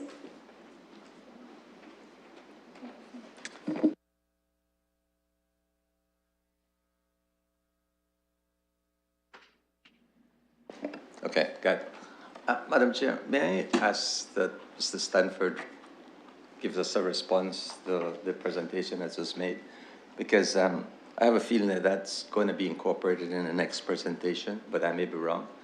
And I think it's a valid request, so I just want to hear what staff has to say. So Mr. Stanford, Ms. Ross spoke specifically, I think referencing the same comment from your presentation about being a dumping ground and about some bylaw controls. So I think that's what Councillor Usher would like a response to, is what staff position on those two concerns. Through the chair, there's probably two ways that that can be handled. And when I say that being handled, the portion of how can waste from outside of London be controlled? The first way, really, it is council's call on who uses its landfill site. So any policy there would have to come through council on should municipality X wish to have a 5-year arrangement, the City of London, for price Y, that would be a decision of council on how that would work. The other way, or you can do both, during the whole environmental assessment, it could be an item that is actually built into the condition of the landfill site. So there are a couple ways of doing that. As staff's perspective, though, we always like to, whenever possible, make sure that things are within the control of council and a local decision can be made versus something where we'd have to ask permission from the provincial government if we didn't have to. So perhaps you could clarify what would be the appropriate time to note comments like that or to add that in? Madam Chair, we've heard that loud and clear from the community as well as many others who have commented throughout the process here too. So we would actually, we believe it would be better to build that in during the environmental assessment process in a report back where, like we have right now, those list of commitments that have to come forward. This ultimately would be a commitment of council, and at the appropriate time, a bylaw would be passed. We would work with legal services on that. Thank you. Councillor Usher. And I appreciate that and respect it. But over the years that we've been talking about this, we've talked consistently, and even tonight in your presentation, staff made a comment with respect to we're going to control the amount of tonnage that other municipalities could bring to the landfill, and we also talk about the 60%. So in there, is it not already incorporated? I guess what I am hearing from the speaker is that they want, before this council is dissolved, that we incorporate that into this, because the next council, not necessarily the next, but another and another, they don't want it to keep changing. If it's going to be changed, it's going to be changed for the better. But that 60%, it sounds to me as though they want it fixed in the amount that we bring from other municipalities. They want it fixed or regulated. And I thought that that was already incorporated into all the statements that we have here. Through the chair, what council has committed to is the 60% diversion as part of landfill design, and that's to have programs in place for our residential sector by 2020. At this point in time, other than acknowledging and hearing these concerns about London not becoming a dumping ground, there is no policy in place. There is no direction to staff. It is something that we believe should be dealt with at the next step. I recognize the concern that a future council could could have a different decision or a different philosophy on that. from staff's perspective, we side very much with the community right now, and we do understand that clearly, but we really don't have enough information to come forward with what a policy might look like right now. There's some changing legislation that could be coming up within the next year or two because of the current government in place, has slightly different views on what that might look like. So it would be very difficult for us to provide definitive information at this point in time, but should we be directed to, we would do our best to have a policy in place sooner than later. Go ahead, Councillor Sher. Okay, I don't want to prolong this because I'm sure that Mr. Stanford knows exactly where he is heading with this. When I speak to people, I tell them that we are heading for 60% diversion. And I don't want it to change. And maybe I'm wrong, but I thought that that's what I heard the speaker say. And so I want that to be identified, if not here, at some point in time, because I thought it was already identified. I also, yes, we don't want our landfill to be used as a dumping ground, but from my perspective, we also want to be a good neighbor. And therefore, we have encouraged a certain sub-municipalities to come and join us up to a certain quantity. And I thought that that's what I heard. Now, maybe I only heard that because of hearing all this all along. And I don't know why we can't just incorporate those two things in here. So, Mr. Stanford, am I hearing wrong, or am I going a little too far with this right at this point in time? Mr. Stanford, option A or option B? I'm gonna try both, Madam Chair. So first, the commitment of 60% on page 231 of your report, it was actually the first item on the list of commitments. So council has already made that decision. So that 60% is something that is loud and clear, and that's why we've produced, and subject to the next matter, the next item on your agenda is how to get to 60%. The item that you're hearing tonight, we don't have anything in writing at this point in time. That item is, how do we deal with other jurisdictions that may wish to use the W12A landfill site? One of our challenges right now is determining what would be reasonable. Because you heard there that organics, for example, do have a nuisance impact. Some of these smaller communities, though, have different programs in place, and it's not a green bin. They just manage food waste differently in some of the smaller municipalities that might come to W12A, for example.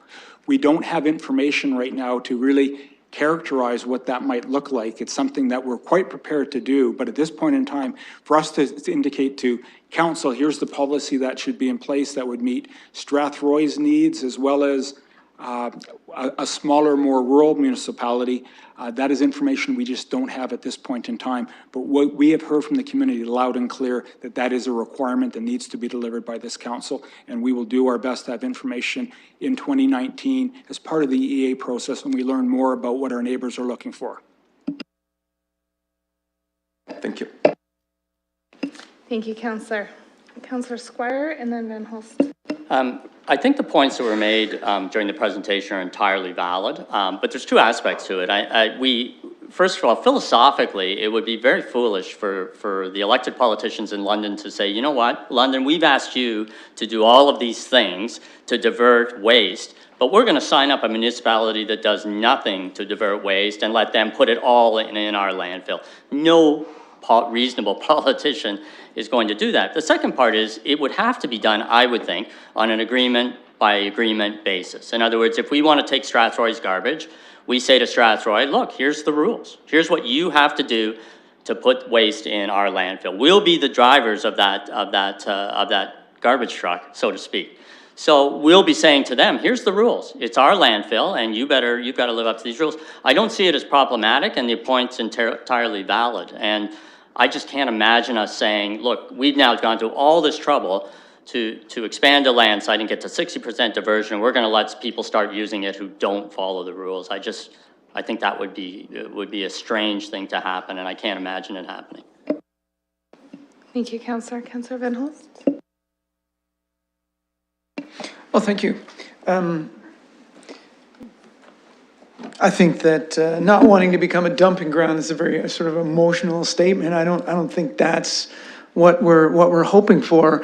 London's actually hoping to show some leadership in terms of waste management, and I see the end game was really the technology that there was a bit of a hiccup for, and that was a mixed waste processing, where we can take essentially you just take everything in one bag, squeeze out the juice, and turn that into fuels, and then take the more solid pieces with all those pieces. You think, what can be done with this, and turn that into waste, into energy, and then what comes out the end is this very small amount that you put in the landfill site. So a system like that would have our actual landfill capacity be much greater in terms of the length of time that it would last. And in that case, I'd like us to be not really the dumping ground, but the place for other communities to bring their waste, because we're big enough to deal with this very well, whereas the smaller communities around us could never afford to have a facility like that.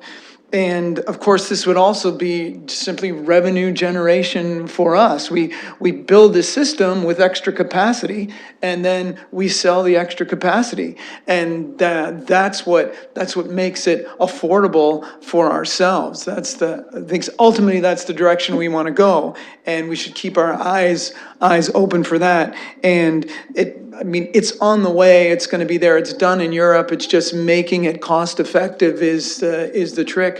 By bringing in more waste from other places, that could be the piece that makes it cost effective.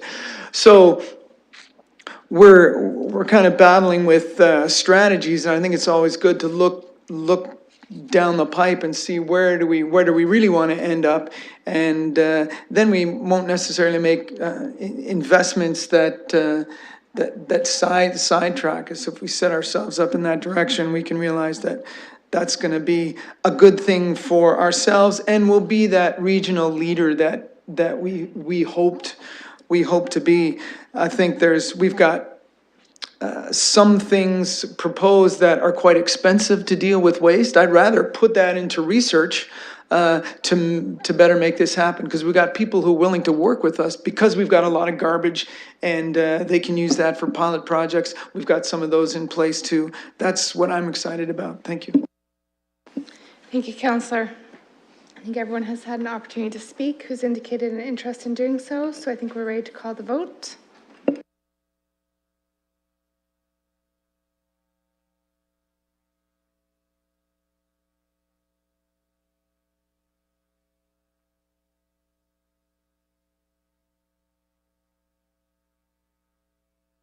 Closing the vote, motion passed 5-0.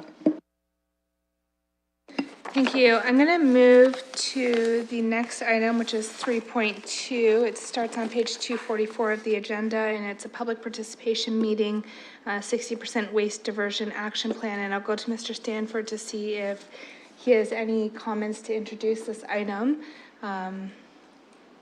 And then we'll do the same process of any technical questions, open the public meeting, close the public meeting, have debate, and put forward a motion. So Mr. Stanford, if you're ready, I killed as much time as I could to get you ready there.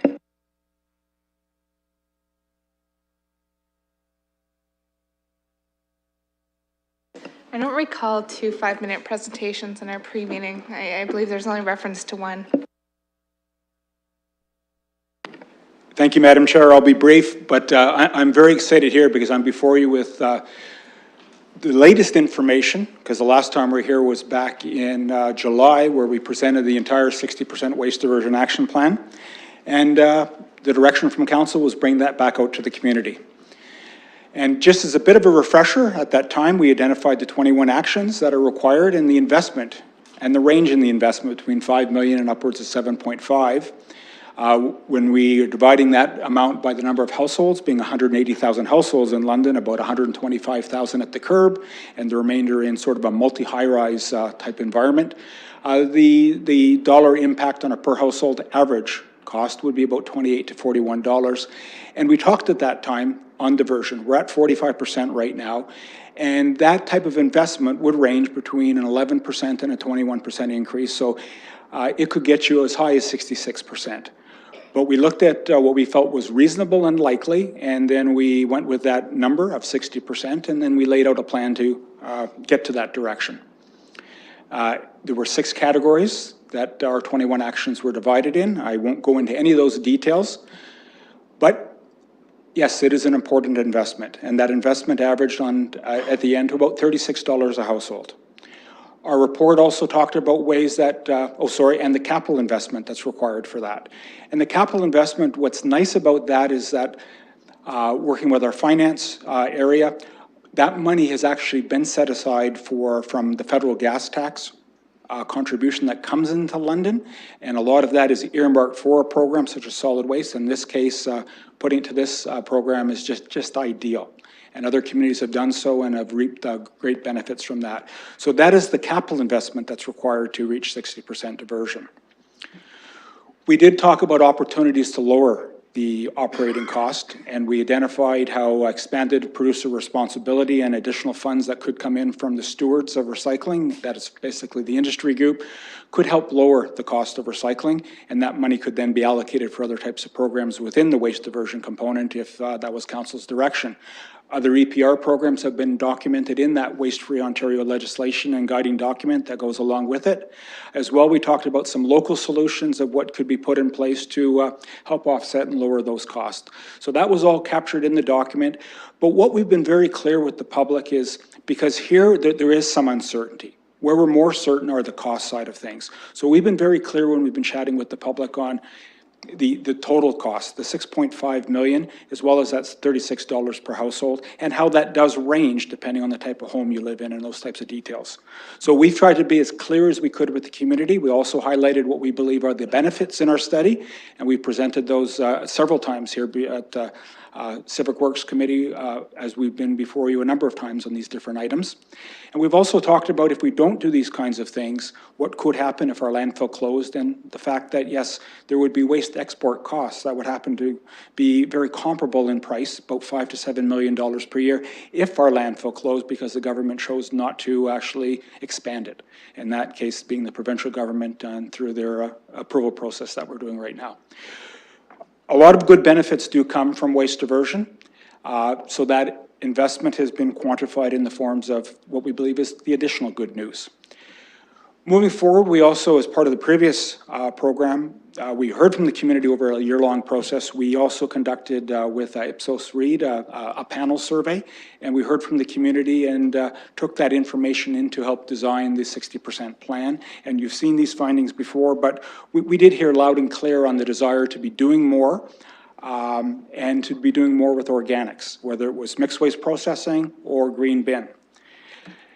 As part of the council's direction, go back out to the community. We did that in many different ways, including running literature through the London Free Press and the Londoner, some radio campaigns to get people to drive to our Why Waste resource website and to basically answer serious questions on what they felt were the important aspects of the 60% waste diversion plan. You have got actually 2 reports in your package. You have an added report that came in, Madam Chair, and that was because when we wrote our initial report, which was about 20 days ago, a bunch of new information came in, and we wanted to make sure you had the most up-to-date information from the community on their feelings on these particular programs, and that you have in your added report. And just a couple of the highlights. When you do an online survey, it is quite different than a panel survey done by a polling firm. We did get demographic information, but what's important to note is that it's not a random sample. And that can be very important because we don't want to confuse the 2 surveys. So we have 2 sets of information out there, and there is some similarities across the 2. But what we're seeing on the screen now is the information that's come in, the comments from the community on the action plan that has been out there for the last 2 months. And what we believe to be quite good support at 82%, with a very strong showing. They're upwards of 65% in favor of what they saw in the report. When it came specifically to the green bin, as you saw, we asked many questions on our online feedback survey form.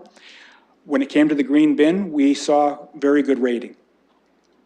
Whether it's very important to them or somewhat important. What's important to note, though, is that, yes, we do have upwards of 20% that do not believe this is an important program. That becomes very important in program design and how we work and educate with the community.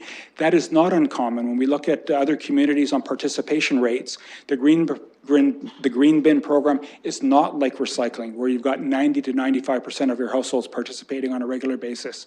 In green bin communities, it is the norm to be in between 65 and 75 to 80%.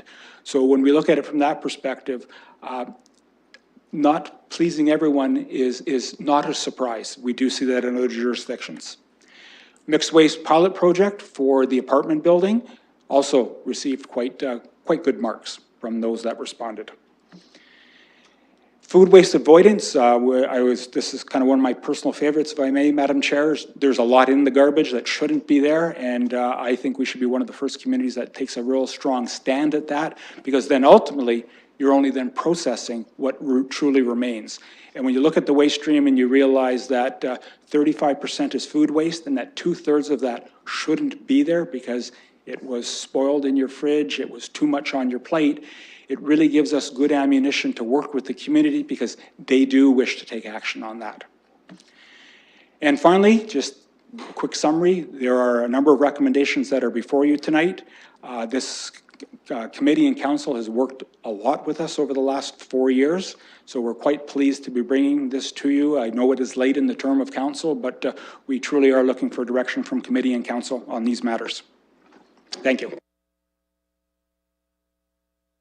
Thank you, Mr. Stanford. I'm going to look to the committee and visiting councillors to see if there are any technical questions. I do not see any, so I'm going to look for a motion to open the public meeting. Moved by Deputy Mayor Hubert, seconded by Councillor Usher. That'll come up on screen in just a moment.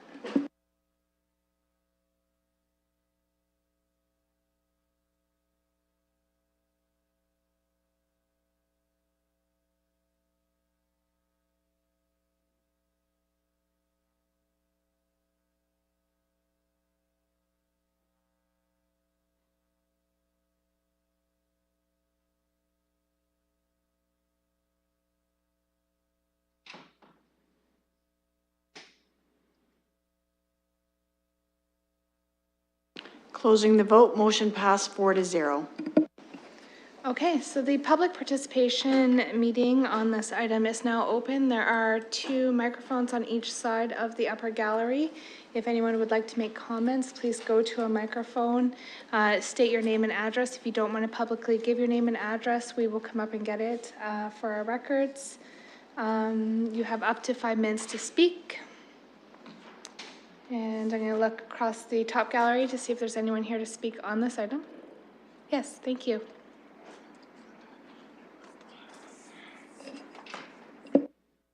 Hi, good evening. My name is Jim Kogelheid. I live out in Byron. 373 Byron Boulevard is my address. I'm reminded of a story that's happened down my street over the course of the summer. Professional city street workers went in to do a little repair. Problem, after it was done, a lot of water was backing up into the neighbor's driveway. A lot of calls City Hall. The repair was done again, not efficiently. The road was dug up again. I've watched this road repair start from a 2-foot road repair job to a 5-foot repair road job to an 8-foot repair job. And these are by city professionals that know what they're doing. This is a program that is completely new to the City of London. My major concern is the fact that the City of London is saying, trust us with your $36 per household and we'll make this happen. I'm thinking about this road repair, thinking these guys know what they're doing and it costs us 10 times the amount than the first repair. So all I see is my concern is additional costs as people stumble and fall and trip and try to make sense out of something that the city is should have been working on 20 years ago. With that in mind, I think the best way to move forward with a plan like this is simply baby steps. You get an idea, you get the processes, you get outside information by people and communities and cities that already have programs like this in place, and we learn from them, first of all. Then we start small. We start in maybe one area of the city, but make it a plan that within 10 years, the entire city will have this program, will be encompassed in this program. That makes sense to me. There will be less initial capital. All of the problems that will arise won't be as big, and they won't cost as much to repair. I think that's fantastic. In 2013, there was an anaerobic digestive system, which I'm not sure if Michael Van Holst was speaking about that earlier, where we take the organic matter, you put it through a process, and one of the results is hydroelectricity. One of the byproducts is compost. I know there's some problems with these systems, but these are systems that are making a huge impact all across Europe, and I think it would be very imperative for this program to do that, to create a product that benefits London, reduces our greenhouse gases, reduces our impact on the environment, and at the same time is something that, as Michael Van Holst was saying earlier, we could be a shining star. We could be that place that these smaller communities come to. It gives us an opportunity to make more money, more revenue by taking a lot of their organic waste. Right now, that company is importing waste from Mississauga, Toronto, Oakville, and communities all across Southern Ontario. Nothing is coming from London, and it's been here for 5 years. We should be looking at this place and other businesses where we create jobs, we create businesses, and we create the infrastructure to do it. And like I said, I think my biggest point is not to do it citywide, because that is going to cost way more. $36 is so, you know, it's going to double, triple down the road. And I'll tell you, us citizens here struggling hand to mouth every day while all this money gets put into these programs and not used efficiently, it's not going to make us very happy. My suggestion, like I said, to reiterate, take it slow. We need to do this, and we need to do it right the first time. Thank you. Thank you, Mr. Kogelheide. Any other speakers on this item, please? Again, just your name and address if you're comfortable giving it, and then you have up to 5 minutes to speak. My name is Catherine O'Neill. I live at 359 Flanders Row in Ward 4. I did some of the online surveys, and I felt quite led down the garden path. And I noticed that one of the graphs that is on page, I think, 10 of this report comes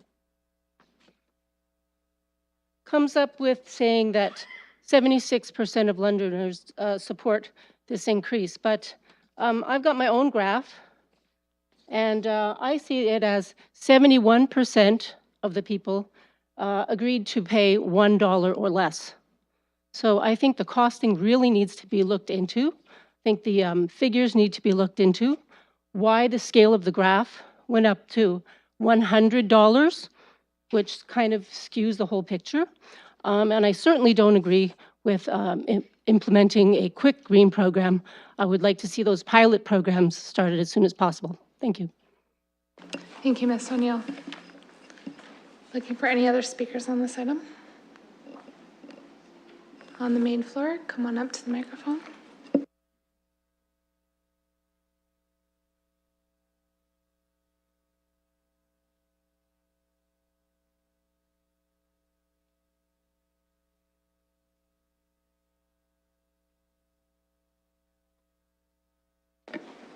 Okay, great, thanks. So we're from the Waste Management Community Liaison Committee, and my name is Skylar Frank. I'm the co-chair, and I live at 99 Springbank Drive. And if you guys want to introduce yourselves. I'm Tony Cron. I live at 121 Naomi Crescent. Derek Armstrong, 1548 DeVos Drive. Awesome. London. Yeah, and Marie's also on our committee, but she already stood out by herself, so she's out. So we're here just to give a bit of feedback on the 60% waste diversion action plan. I don't know if it's on your, okay, great, it's going onto your screens. So we're gonna be super brief. We like it a lot. especially the part about the organics diversion. That part was really great. But we also like all the other plans that are in that really big document about diverting waste through other programming like ceramic recycling and eventually maybe doing some textile recycling. So there's a lot of really amazing parts of the plan that has been put together that we're in support of. We also just want to really highlight that our time is now. So London and Windsor in Ontario are the only municipalities of our size that don't have an organics diversion program, and we'd really love to see that change. And as a lot of the data supports in the plan, a lot of Londoners also would like to see that change.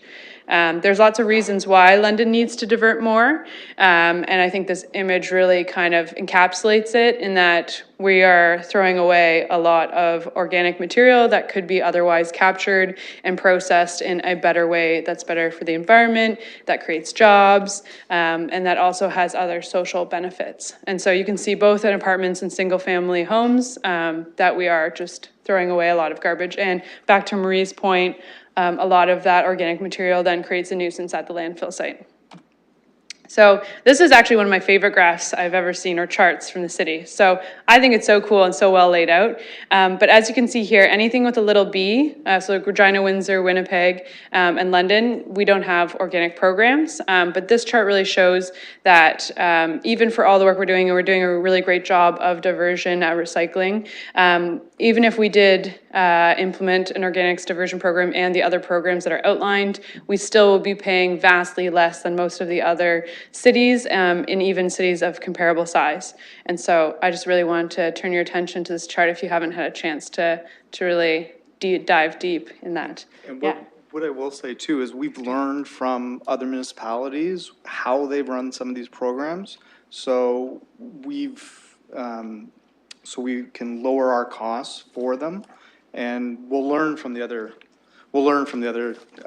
municipalities what they did right, what they did wrong, moving forward and in implementing the plan. Okay, cool. Also, the numbers on average, I have an older chart here, but they range between, it looks like 25 and 45, with the right in the middle average being 36, which, as the next slide shows, there is a willingness to pay more overall. So I think a lot of Londoners are happy to put their dollars where their hopes are and pay a little bit more for this diversion plan. And so just to summarize, I want to just reiterate that the time was now. I used to work at Reforest London, and they liked this motto of the best time to plant a tree was 20 years ago. And I kind of feel that way about any kind of environmental program. It's always better to get it started and do a good job of it. So we'd really love to see this move forward. Do you guys have anything else to add? No? All right, that's it for us. Thank you. Thank you very much. Any further speakers? I'm looking across the gallery one more time. And the main floor. Seeing none, I need a motion to close the public meeting. Park, Hubert, we'll put that up on screen.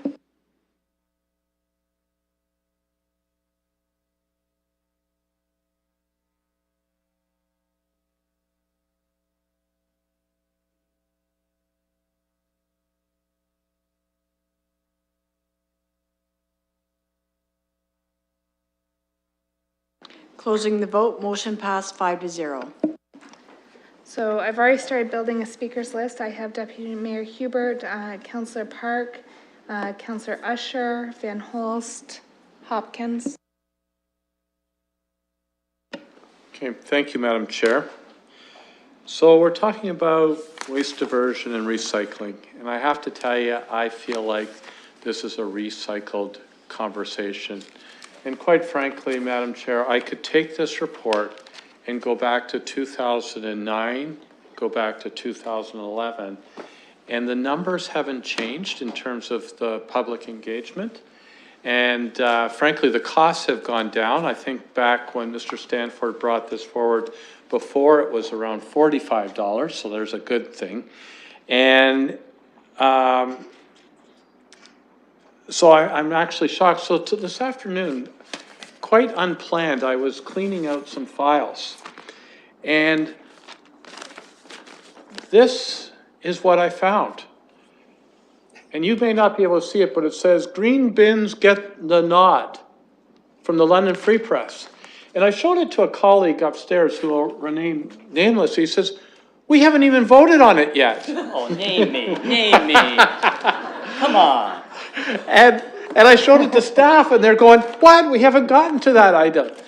This article is dated, Madam Chair, Tuesday, January the 19th. Are you waiting for it? 2010. And to the speaker from the gallery, we actually ran a pilot project. It's not in this report. And I don't remember how many homes, but we ran it for a full year to learn how the process went forward. We've been doing baby steps for the last 12 years that I've been on council. And quite frankly, it was much to my disappointment that this got kiboshed. And it was a group of councillors known as the Fontana Eight that kiboshed it. And we haven't been able to move forward. We cycled back on it or recycled it. And ladies and gentlemen, I totally support what the staff have put forward here. What's interesting from a social science perspective and from a research perspective is the robustness of the commentary from the public. What's interesting is the reliability of Londoners' desire to recycle is there, and their willingness to actually pay for it. So I know this is a public meeting, but this is probably my last kick at the can on this particular topic. And it is time, and we have learned from other municipalities. We've seen them, Mr. Stanford, Mr. Abbott, have been tireless in terms of examining what's happening across the province and really across North America and in Europe in this respect. So I'm encouraged by this. I'm just really disappointed that we haven't got there yet, and we need to get there. So, Madam Chair, I'm happy to, I know others will weigh in, but I'm happy to move this. And let's just make sure that the nod we give today is a nod towards implementation, not just discussion. I have Councillor Park next, and Councillor Usher indicated a willingness to move the staff recommendation. So we'll go to Councillor Park for comments. Great, thank you. I want to thank the Deputy Mayor for his commentary there and his passion behind his speech and bringing the paper from 8 years ago. I'm really glad to see it's in that good condition, actually. I'm just saying. Good recycling moment. Again, I'm not going to reiterate what he said, but he was quite right that we have been crawling when it comes to waste diversion in our community. We've been crawling when it comes to green bins for that matter, and to see that strong public approval for moving forward with this remains just as strong as it was 8 years ago is a real testament. And then we do absolutely have to move forward with implementation on this. We need to do that as quickly as possible. 100% behind the staff recommendation here, and it'll be a great day in London when we finally have green bins at our curbs. Thank you. Thank you, Councillor Park. Councillor Usher. Thank you, Mr. Chair. I'm not going to say that Councillor Hubert says it best, but he said a lot. I didn't say you said it best. I intentionally won't say that. But nevertheless, he's right. We've sat around here and we've talked about this so many different times. But I don't want it to make it sound as though we've rejected this. We haven't rejected it. One of the reasons is that Mr. Stanford, our staff, I will say, has been doing a lot of research on this subject. And there are lots of advantages and disadvantages to do this at any specific point in time. And I do know that we've tried this, we've done the pilot project, we're satisfied with it. But from my perspective, we felt that soon there would be a better solution. And sometimes they come, sometimes they don't come. I'm quite satisfied with the report, but I do want to ask Mr. Stanford a question, and it's mostly for clarity. And by the way, I'm saying that we did the pilot project because I think that the public needs to understand that. And we do have organizations, companies in the community that does an aerobic digestive system for restaurants, food, and so on. So it's not that it's not there. But Mr. Stanford, if we were to do the blue box today, next year, whatever, what would happen to the products in the blue box? What would we do with them? Could you tell us that? Because we're not just going to throw them into the landfill site, are we? Through the chair, with the green bin, and I'm talking about the green bin, the products of the green bin, the organic materials that we get from the kitchen, put it into the green bin. What would we do with them when we pick them up from the curbside? through the chair, that'll all be part of our implementation plan. By that I mean, picking up the material opens the doors for a couple opportunities. Typically, you've got two, and one is aerobic composting, and we do have one of those facilities in London, and there are a number of those types of facilities in Ontario. The other one, which is gaining more momentum these days, is actually anaerobic digestion, or a biogas facility, where you really get two products out the back door. One is you're recovering the methane gas and turning that into renewable natural gas, essentially. And you're creating a energy source. You also have a digestate product that comes out of the digester that can also be used for land application. So those are two technologies that exist and are proven in North America. They happen to both be here in London right now, but there are a number of sort of up and coming variations of those technologies, and there's a lot of interest and eyes watching London on what is possible. As Councillor Van Holst mentioned before, though, the notion of mixed waste processing, it's something that is still on our radar screen, very much, because that is part of our recommendation that was before you as well, dealing with apartment buildings. So we're keeping all eyes open on how we're going to handle organics into the future, and as we heard from a delegation before, anytime you can keep organic material out of the landfill site, you actually reduce your impacts at the landfill site as well. So, Mr. Stanford, when the amount of organic material, the amount of stuff that we'll be picking up in the green bin throughout the city, if we start this and when we start it, would we have to build a facility of our own, or would we give it away to some other unit who is utilizing this to make methane gas and electricity and so on? Or what would be the situation? I see this at the curb today, but I don't see what happens after it's picked up from the curb. I can't believe that we're going to just put it in the W12 site. Is that what the plan is?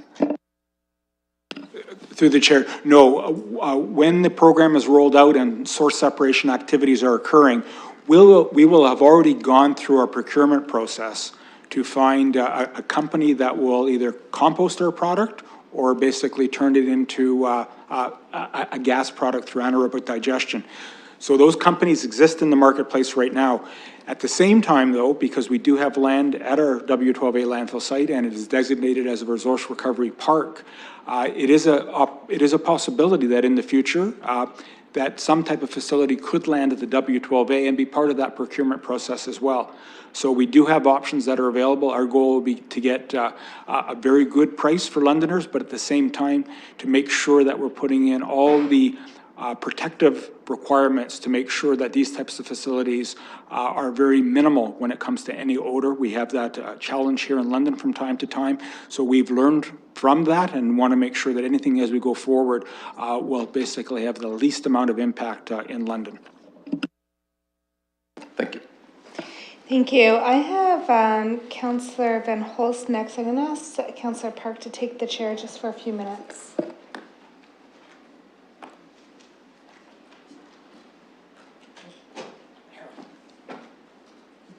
Councillor? Thank you very much, Madam Presiding Officer. First, a question to our staff, just on the cost of disposing, I should say, shipping out of our city. If we had to ship waste out of the city, what would the cost be per ton for just normal waste and the cost for organics? You know, the organics are cheaper to dispose of or to ship to somebody else, whereas the other waste is more expensive. Mr. Stanford?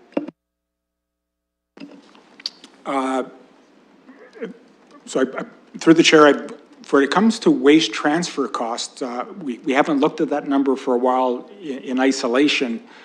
We've looked at it from the perspective of if our landfill closed, how would those tons be managed? That cost would be between $5 million and $7 million per year. For everything that we're receiving, that's within, that we have to manage, that would now be put into a transfer station, into large trucks, and head elsewhere. That cost per ton would be somewhere in the order of, including disposal, anywhere between $55 and $80 per ton, give or take. The organic component separated, it would be roughly in the same amount, but the processing cost would be substantially higher. Organic processing ranges anywhere between, maybe on the low side, about $75 a ton, and on the high side, anywhere around $120 a ton. Depending on how far you have to haul to get it there will impact all those costs. So there are a number of variables that have to be considered when you look at those numbers. Councillor? Okay, thank you very much. So my big concern is the letter I got from, and a letter like it from a number of people that say, I'm on a low fixed government income, and anything you take from me just comes from my limited disposable income. I don't even think it's disposable income. It's just food that these people need to survive on their homes. So that's what we're looking at. This program will cost us $5 million. Essentially, we have to increase taxes by 1% in order to pay for this. And for a lot of people, that's becoming a problem.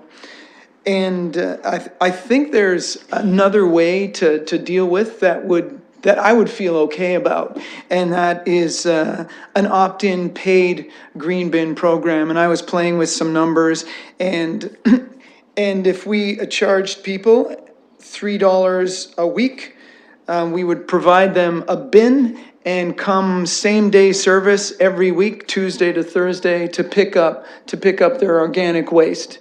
And if we were to do that, if 10% of the people would opt into that, that'd be a $2.7 million revenue stream, which I believe could cover those costs. And if 20% of the people opted in, then that would be now over 5 million, which would essentially cover this whole program. And as more people opted in, because it became popular, then we would be able to lower that cost. If there was ever a surplus, we could put it into a fund that paid just for, that covered just green projects, so people could be happy about that. So that's the direction that I would be going into. It's, by the way, incremental, like one of our guests was speaking about. We can start small and do this. Now, of course, that's maybe $150 a year. So I've talked to people about this when people come say to me, a green bin is really important, I tell them, this is a very expensive thing. This is much more expensive than putting in our landfill site. A landfill site is an economic advantage to us because we can just throw things in a pit while we deal with other problems. And in London, we have got a lot of other problems that are really important. And those problems involve people. And, honestly, if we separated our green organics from our normal waste and then poured them all in the landfill site, nobody would really notice. So that we got to realize what we need to deal with. But here's the thing. When I asked these people, would you pay that to get that started? They said yes, they would.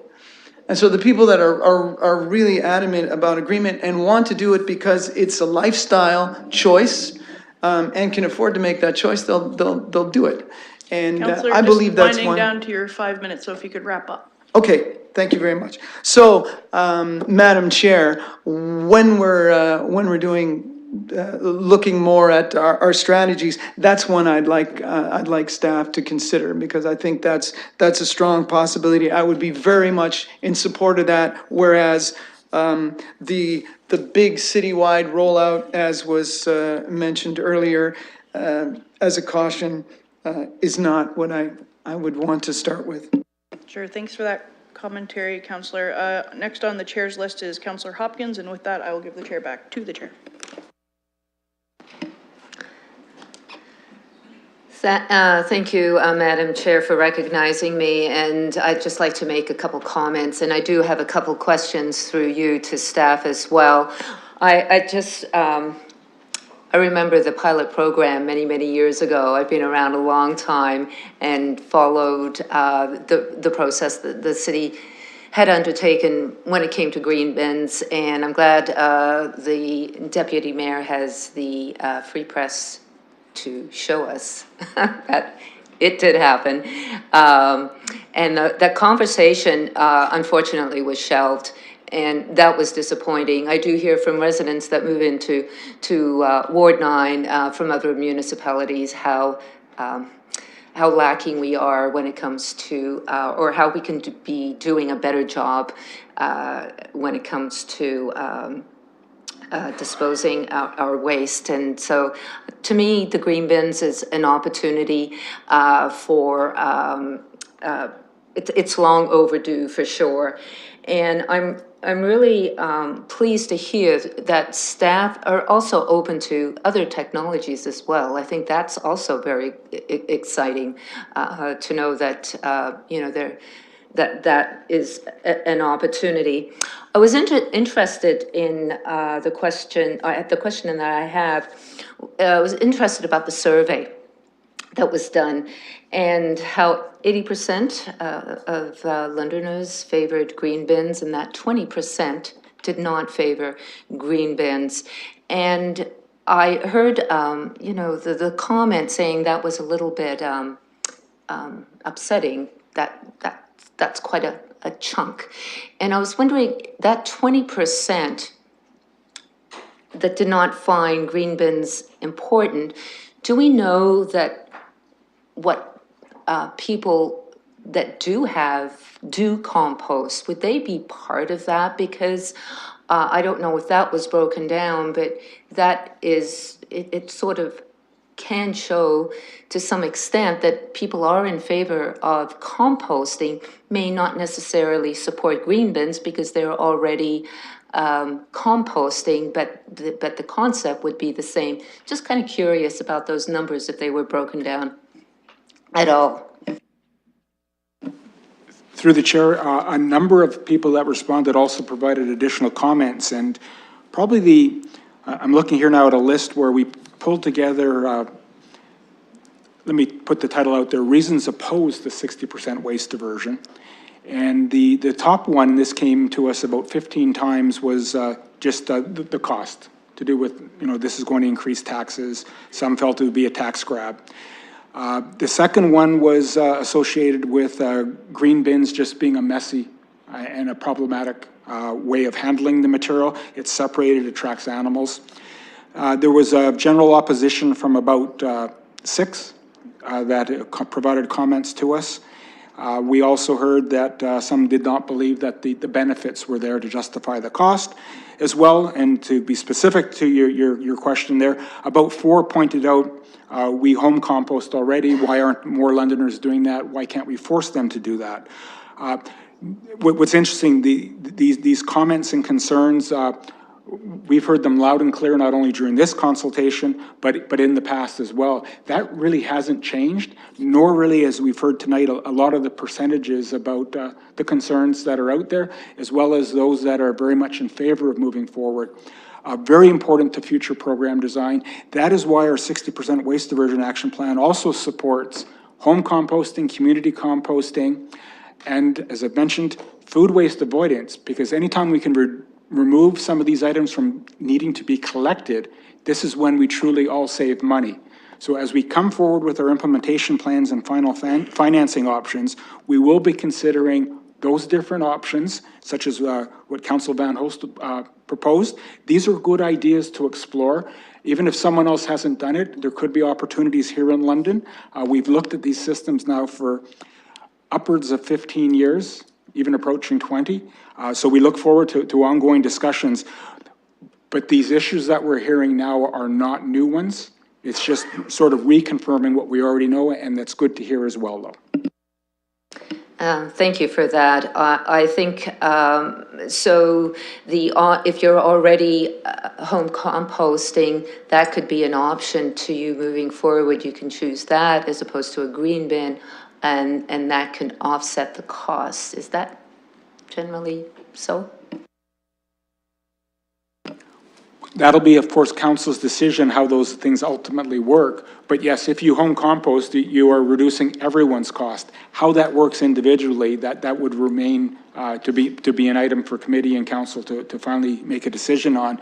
Systems such as this, and I just want to make it very clear, are traditionally done like recycling across the entire community, and everyone makes a contribution generally through the tax side, and then whenever costs can be recovered from industry, that is typically then how it's done. So these full-scale programs typically work best that way. They don't necessarily please everyone, but they tend to please the majority. And it is a tough thing, and then you try to work other solutions to help as many people as you can, but there will always be concerns that we have to deal with. Yeah, one of the concerns I've had, and I've heard, could be the costs and opportunities like earth cones or green cones or home composting. All that will be optional as we move forward. It's not to say just because we have green bins, nothing else can happen. Thank you for that, and really excited about the program. Thank you. I have Councillor Squire, then Cassidy. There's a reality here that I hope we understand. That is, what we're approving tonight is a plan to get to 60%. We haven't gotten anywhere. We're not saving the planet yet. So what we're doing is we're setting in place a number of steps that we think will get us to 60%. And this is from someone, I home compost. I try to, since I found out about the food waste, I try to do that. I do all of those things, but I don't think people should be congratulating themselves until they actually do what they say they will do, which is use these things to divert waste. The 60% number is not our number. It's not a magic number. It's not if we do 60%, we're going to save the world number. It's a number that's dictated to us by the province. So we really have no choice but to do this if we want to expand our landfill, as I understand. So a higher number would be better. If we could do 70 or 75, it would be better. So I just want to caution us that we shouldn't be all patting each other on the back and celebrating till we actually do it. And then what is going to be the result of that? Well, from my point of view, first of all, I agree with the lady in the public who said, look, you don't have buy-in that people are prepared to pay a lot more money for this. She pointed it out, and it's pretty clear that 71% of people say they're either they could be in the 0% to 1% more category. So I really want to be cautious here. And so my way of dealing with that is that if I happen to be on the next council, I'm not going to say, well, let's just increase taxes to pay for this. I'm going to say, where do we cut elsewhere to get to this number? So I know everybody's really happy about this, and I'm going to be supporting it. That's not the issue. The issue is, can we do it? Will we do it? Will these numbers come through? And if they don't, we're going to have a big problem.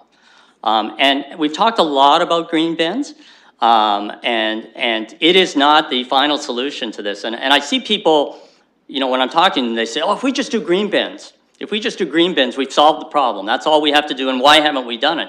The answer is twofold. It's expense versus return, and green bins by themselves will not solve the problem and will not get it there. It's human action. It's people saying, I am going to do this.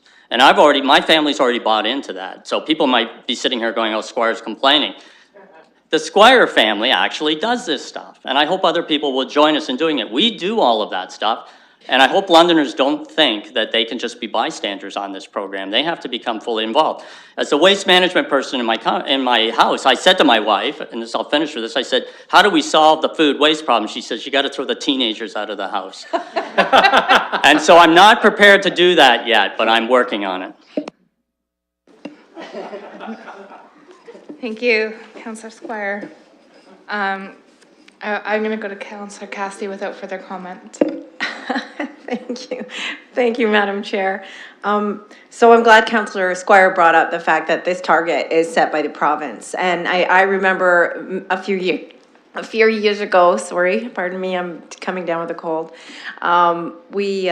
This council voted against going forward with green bins. And it was kind of a close vote. I remember Councillor Hopkins, Councillor Turner, Councillor Park were very strongly in favor of moving forward. And at that time, staff advised us that there were technologies down the road that they wanted to examine, that they wanted to look into, that they wanted to investigate, because as Councillor Squire pointed out, the cost versus the return for just that green bin program wasn't necessarily like the best. And if we could, in a few years down the road, go to some new technology and save money, maybe earn some money through some of the things that are out there, then we wanted to take the time to implement the best program rather than start with one and then flip over to another. So now the province then came forward and said, no, if you have any thoughts of expanding your landfill, which we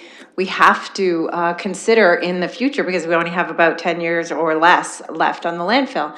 So in order to get permissions from the provincial government, from the Ministry of Environment, for that landfill expansion, we have to increase our waste diversion. So that's where we are today. And we're talking about residential waste, right? Is that correct? So my question through you, Madam Chair, is do we have a plan for commercial, industrial, institutional waste? Because I believe there's a lot more of that. And if we're going to divert more, we should be targeting that kind of waste. And so do we have a plan? How can we get more commercial, industrial, and institutional waste makers on board with diversion? Mr. Stanford, are you prepared to speak to ICIs as related to this report today? Through the chair, if I may, just a very brief comment. We have been looking at the relationship between the residential sector and the IC&I sector, which stands for industrial, commercial, and institutional waste. And for some materials, there is a very strong relationship. And in conversation with my counterparts in those types of facilities, they do wish to work alongside the City of London to figure out where there's sort of economies of scales and other synergies. There is also provincial law, though, and they are the regulators of that currently and into the future. So there is a number of unknowns out there. That is why right now we're focusing on the residential sector, something that's within council's control. But as we've talked about before, if we can build better solutions that are local, that help not only the business sector, but also the residential sector, it benefits all taxpayers in London, and that is our ultimate goal. And that type of work will occur into the future, but we haven't done as extensive work at this point in time. Okay, I'm just gonna make a couple of brief comments, and very much in line, and I remember Councillor Squire, the first time that you learned about food waste and we were on the committee together, and I remember your comments then saying, I'm gonna go home and talk about this tonight, and it sounds like you did. And it's certainly something that I took to heart as well, and like my colleague, implemented many changes at home to deal with that, because I do believe that is the root of a lot of the issue of the waste. So we do compost, we do digest, we do our leftovers twice a week to make sure that our fridge is being cleaned out and that we're doing appropriate meal planning and, you know, monitoring what we buy. And so when I have this discussion with people, I recognize that this is a significant part. It's what we bring into our homes, influences what we have to take out of our homes. And so we need to be cautious and make good decisions that way. And those decisions actually can save people a lot of money, and probably more than what we're looking at when we're looking at paying for some of these things. And so I would like to see, as part of the strategy, more education on that, and more education not just in terms of, you know, communications, but are these things that we can be working into some of our programs, our spectrum programs, our, you know, things, are there other ways that we can reach the public and share these messages? Because I know at our house, if we have chicken one night, we have pasta the next night, guess what we're having the third night? it's a chicken pasta salad. Like, you know, and there's ways that we can do that and we can be efficient. And I think there are things that people are very knowledgeable in this area and could, you know, have those skills to teach and spread the word. And I think that needs to be a part of it, not just in food, but we heard from one of our delegates also talk about textiles and other consumer type products that we're bringing into the home that we then needs to put out of the home. So if we're serious about waste reduction as a city, I think it starts at home. It starts with the individual. And I think that, like one of my colleagues said, that green bins is part of the solution. It's not the magic bullet. It's not the answer. We still need to be very aware of what we're buying, what we're consuming, and what we're wasting. And so I'm glad that we're going to look at this from a holistic point of view, and I will support this. And I look forward to seeing, you know, what we can do as Londoners together moving forward.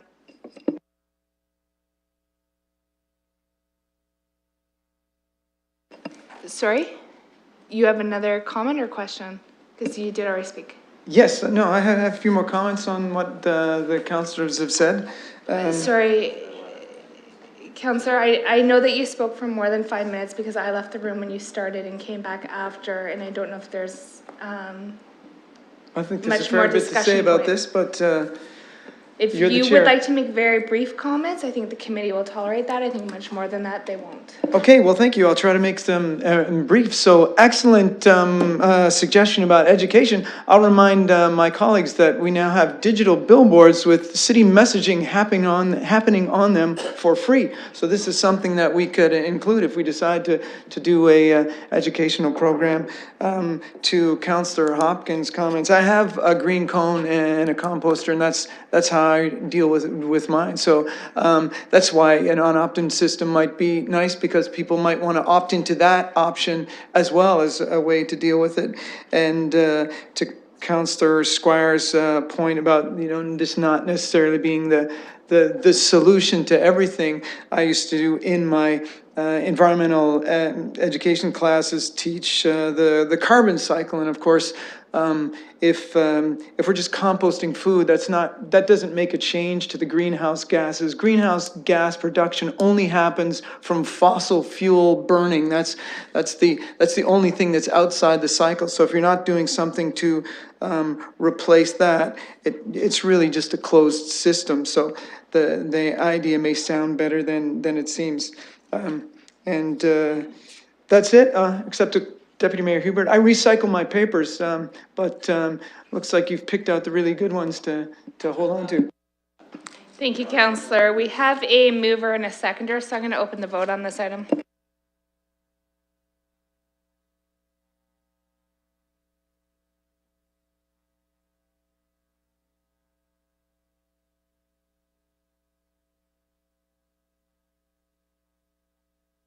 Closing the vote, motion passed 5-0. Committee, we have item 3.3, which is a public participation meeting in regards to a renaming of Pleasant View Drive. This was scheduled for approximately 1 hour and 15 minutes ago, or 1 hour and 45 minutes ago. I believe there are a number of people in the gallery who are here, so I'm going to suggest that if you need to take a break, that you excuse yourself for a very brief time, one at a time, but that we can be here to hear from the public on this item as best as possible. We do have one councillor leaving, so we do have to be mindful of quorum. So I'm going to look to staff to see if there's any introduction to this item before we open the PPM. Through you, Madam Chair, Ms. Wise actually does have a brief presentation she can provide to set some of the context on this matter. Thank you very much.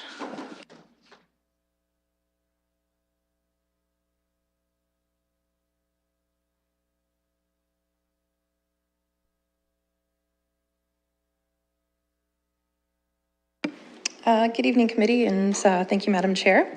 This is an application for the renaming of Pleasant View Drive. Currently, there are 2 legs of Pleasant View Drive, located just north of Sunningdale Road East. There is the west leg that extends from South Wenage Drive to 1140 Sunningdale Road East. And then there is an east leg that extends from 1154 Sunningdale Road East to North Wenage Drive. This situation was created as, at the time of the subdivision and the creation of these two streets, this property, which is municipally known as 1140 and 1154 Sunningdale Road, was not included at the time. So there was the intention to connect these two streets through the subdivision through the future development of 1140 and 1154 Sunningdale. This would create a window street. It would connect the two halves of Pleasant View Drive. And then conceptually, it was proposed to have lots off of Waterville Road and then off of Pleasant View Drive through the portion of the lands held out of the subdivision. Currently, there are two stumps at these two ends, and there's signage that indicates that Pleasant View Drive continues one block on either side. Just looking at a little bit of planning history, last year in 2017, there was an application for zoning bylaw amendment as well as consent applications. So the application for zoning really was to facilitate the various consent applications. That included 12 new lots off of Waterwheel Road for single detached dwellings, a convenience commercial plaza at 1140 Sunningdale, and future development at 1154 Sunningdale. There was no development proposed at the time. Through the consideration of the zoning bylaw amendment, there were special provisions put in place to facilitate the future connection of Pleasant View Drive through the consent application, so they were both working hand in hand. Those special provisions would have allowed for the dedication of an unopened, unassumed road allowance for Pleasant View Drive that would be used privately by the proponent until such time as it was appropriate and desirable to physically connect and construct Pleasant View Drive. Through council consideration, they provided direction that they were not supportive of the dedication of Pleasant View Drive at the time, and provided that direction to the consent authority. So without the potential to connect the two halves of Pleasant View Drive, the intent is instead to rename the two legs through a condition of consent. The street renaming process and the intent of this is to achieve the following, that it recognizes that the intent is no longer to connect the two halves of Pleasant View Drive.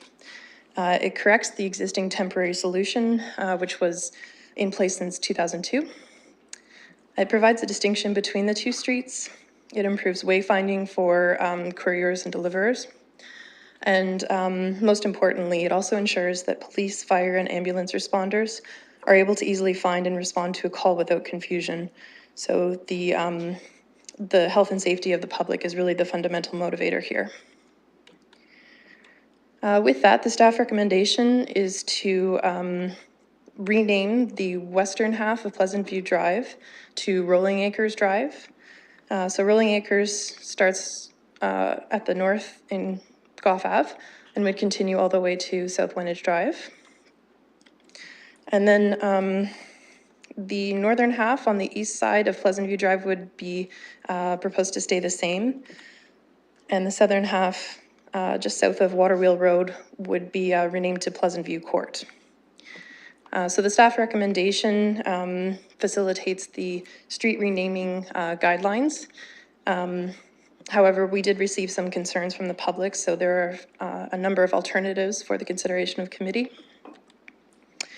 Alternative option 1 is for the renaming of the west portion to Rolling Acres Drive, but does not pursue the renaming of the southern portion of Pleasant View Drive on the east side to Pleasant View Court, so the east side would stay the same. Sorry, that's option 1.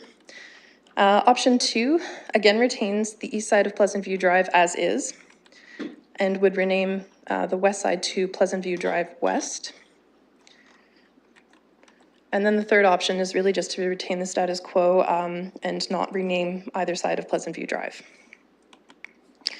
Some of the community concerns we've heard through this process is that numerous residents have addresses engraved in masonry plaques on their homes. They find it would be inconvenient and expensive to undertake the street renaming, that changing the street name would create confusion, not alleviate it, that there are some home occupations or home businesses operating on Pleasant View Drive that would be disrupted, that there are other broken streets that are operational across the city, that they are more affected on the proposed Rolling Acres Drive west portion than the east leg of Pleasant View Drive, that they do not see merit or benefit in the renaming process, that they enjoy the current street name. And this was submitted individually as comments as well as a petition that was signed by 56 residents. Thank you. Thank you, Ms. Weiss. I'm going to look to committee. Are there any technical questions? Councillor Usher?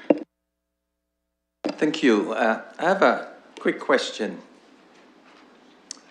If I heard staff right, they said that originally when the development was created, Pleasant View Drive was supposed to go continuous right across. Can you remind me, you probably said it and I missed it, how did it come to fruition that we would take that portion out and create it as part of the development? Do you understand my question? Through you, Madam Chair. So the portion that's in between the two halves of the streets was never part of the subdivision. That's why it was held out to future development phase. That would be the opportunity to potentially connect them. So that opportunity came last year through a zoning amendment and consent applications. And the Planning Act really affords us two opportunities to allow for the dedication. One is through subdivision, one is through consent. So that was the opportunity to acquire it at that time. I'm missing a point. So so did that come to council to not use the Pleasant Drive continuous to make it into part of the development? Or did it go to consent authority? Through the chair, the answer is actually both. So the rezoning came to council for consideration. I think it was sometime late last year. The consent is actually delegated to the consent authority, as you mentioned. When the rezoning came forward, this matter was discussed, and council provided direction to the consent authority that they did not support the acquisition of the land through the consent process. Forgive me, my apologies, Councillor, through the chair. So as I mentioned, the consent authority was provided direction by council through the rezoning that council did not support the acquisition of the lands through the consent for the extension of Pleasant View Drive at that time. So through you again, my last question is, when we did that, council and or the consent authority, were we aware of the fact that that road was supposed to continue originally? And we just decided that we'll cut it out now? Through the chair, yes. When the rezoning was provided to council, this was an important component of that. Council, through the report, was made aware of this issue. It was also mentioned, too, that in the advent of not being able to secure Pleasant View Drive, the recommendation was to rename the streets consistent with the street renaming guidelines. Thank you. Any other technical questions for staff?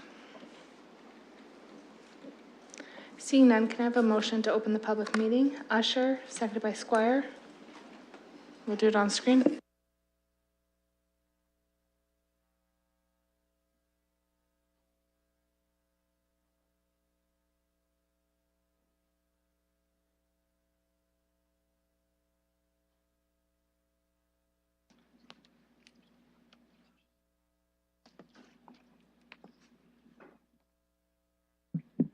Closing the vote, motion passed 4-0. Thank you. So this is now the opportunity for the public portion of the meeting. There are 4 microphones at the top and bottom of both sides. Many of you are carrying the same signage. Please don't come to the microphone and say the same things. If you have, someone has already said what you wish to say, it's okay just to agree with the previous speaker or let them stand for you. We'd need your name and address. If you don't want to have that on record, you can provide it just to staff, not through the microphone, and you can speak for up to 5 minutes. Go ahead. My name is Carol Corey. I live at 1108 Pleasant View Drive, and I've lived there for 15 years, 4 months, and 10 days. Behind me are all the residents that live on the same street, mostly from the section that's the one at risk to be renamed in most of your, in the options given. I've canvassed the area on behalf of the street, and what I've come to realize is that we are passionate about Pleasant View. We're there for a reason as a group. We've been there from the beginning. Our part of the neighborhood was one of the first streets in the development, and we moved there because it was Pleasant View. A lot of our homes have Pleasant View Drive written in the stone and brickwork of our homes. Some of us just have our numbers. I did some research, and for people to have that taken off and redone with a stonemason would be $1,000. Homeowners who have businesses in their home as well, we're looking at about $700 per household if you're a business owner and have to redo letterhead, business cards, advertising. And our poor pizza guy, he won't know where to go anymore. He's been coming to my house for 15 years. I don't have to tell him I haven't moved, but you have to come to my new address. We've got lots of different reasons not to change. Lots of people have written on the petition. Things like safety. Well, we know that the services of ambulance, police come to our house because we've had them there. They know where we are. If we need them, they come to us. We don't want the change. We've taught our children our address, where we live in case of emergencies, so it becomes a safety issue. We have a lot of reasons for you guys not to change it for us. So please help us out. Thanks. Oh, and I want to say also, Spring Hill Flowers, although they're the ones who are making changes, we're not mad at Mary or Spring Hill Flowers. We're customers for her. So we don't like that she's been put in a terrible position to have to pay households individually. Only $200 is what we've heard per household for these changes. Number one, it's not enough money per household for all the changes and time we have to put into everything we have to do. We have to change health card, licensing, anything for our businesses, any deliveries to our house. It's going to be a big interruption of our time, and everyone's concerned about it. And $200 definitely isn't enough to cover, and we don't feel that it's appropriate to make Mary have to give us that money. Let's just keep it the way it is. Thank you. Thank you. I apologize. I should have cautioned you before that we typically don't do any clapping or booing or anything like that, and try to keep it just professional. So I didn't caution you. I'm sure for many of you it's your first time here, and I'd like to welcome you. Would anyone else like to say anything and add to the public input? Yeah, you're absolutely welcome to. I just need your name and address, and then you can have up to 5 minutes. Hi, my name is Mujib Gauss. I am from 1131 Pleasant View Drive. My friend told about the problems what they have in Canada, but I'm from India. I have problem in Canada as well as in India, because I have to take all my documents. I have to change my property documents, all my bank documents. I have to go back in person and sign it. With my wife, I have 3 kids, right? And expenses you can't imagine. Like in India, every document signing in government authorities, we have to pay bribe, lot of bribe. And also I have to spend at least 1 month to go India and come back. And me and my wife both are working, and spending each hour, it's very expensive to us. Like $200, I can't imagine, like I can pay the $200, you can do my work. Thank you. Thank you very much. I'll look for other speakers. Again, if you feel like the prior speakers have spoken for you, you're in no need to speak, but if you wish to speak, you're absolutely welcome. Hi, I'm Dean Pavey. I live at 1152 Pleasant View. Moved there 15 years ago. There's 5 adults in my house, 5 driver's licenses, 5 OHIPs, banking, financial, employer records, blah, blah, blah. I moved on to Pleasant View Drive, period. I'm not moving. Thank you, Dean.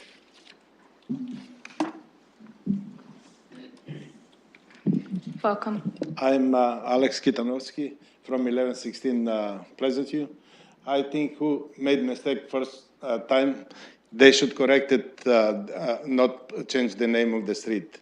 Why they don't do different way, leave street what it is right now? They should find a way how to correct it and leave it Pleasant View Drive like it is. Thank you. Thank you.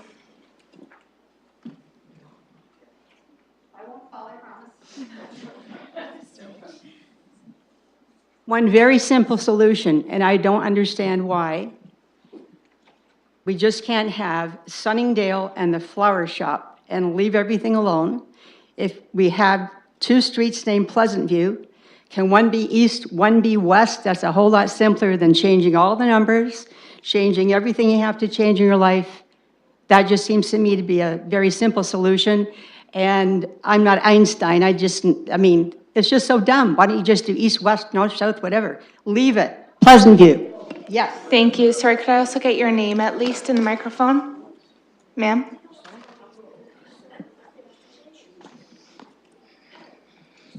Hi. Good evening. My name is Dina Kilios, and I live at 1143 Pleasant View. Unlike many of these fine neighbors of mine, I just moved there a year ago. So I just went through all the changes for address and et cetera that we've mentioned. The one comment I will say, even to change it to west or east, will still require all those changes. So that is not going to solve any of the problems that we're having. This, for our purposes, we need to leave the names as they are. Thank you. Thank you very much.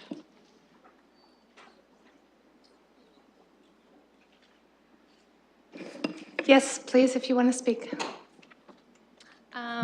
I live at 1116 Pleasant View Drive. I've been there for 15 years. I have 3 children, and just to change all the process, and even for my 8-year-old daughter, you know, she knows the address, Pleasant View Drive, and now to change everything without us moving is just so confusing for the children. And just for businesses and everything else, like home businesses, it's a lot. And yeah, and the stonework of our, like the number into the house, it's just a big expense, and I think it should just stay 1116 Pleasant View Drive. Thank you. My name is Marjorie Coombs. I'm at 1077 Pleasant View Drive. What I want to know is why we, all of us, have to make a change for one individual. Makes no sense to me. Thank you, Marjorie.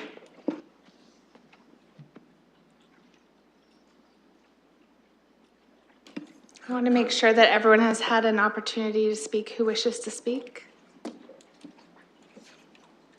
Okay, I'm going to look for a motion to close the PPM, moved by Hubert, seconded by Squire. It will come up on screen for a vote. Sorry, it timed out. I think he's a non-controversial one. Thank you. You want to speak?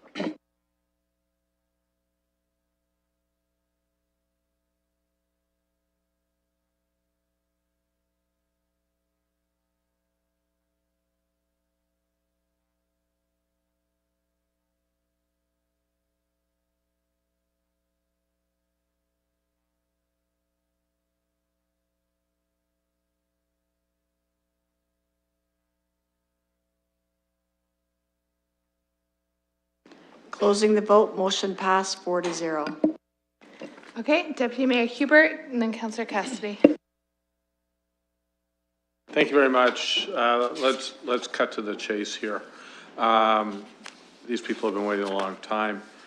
And, you know, there's a lot of streets like this in the City of London. I'm empathetic to staff's position. We're going to rename Adelaide Street Beaverbrook. Maybe one day in my lifetime, Beaverbrook will actually connect. EMS and fire that service those areas are well aware of it. Now, the one question I did have is on the signage that I saw on the presentation, does it actually say, it continues over here, but does it actually give the numbers? It doesn't, okay. So what I would suggest, and my motion would be that we take no action. The street name stays the same, but I would like to ask staff to put clearer signage to define where the numbers are. In other words, I don't know what the numbers are, but forgive me. 1 to 5 is on this side, and 6 to, I have to think about this, it's getting late. 1 to 5, 6 to 11 is on the other side, and that'd be a lot cheaper than going through the whole enchilada. So that would be my motion, Madam Chair. I'm sympathetic to the concerns, but it seems like we don't need to turn the whole subdivision upside down on this one. Thanks, Deputy Mayor. I have 2 seconders on that. Councillor Usher did get to it first, but Councillor Squire would have done it as well. Councillor Cassidy, do you still wish to speak? You do? No, come on. You're going to add to the conversation? You're going to change the direction?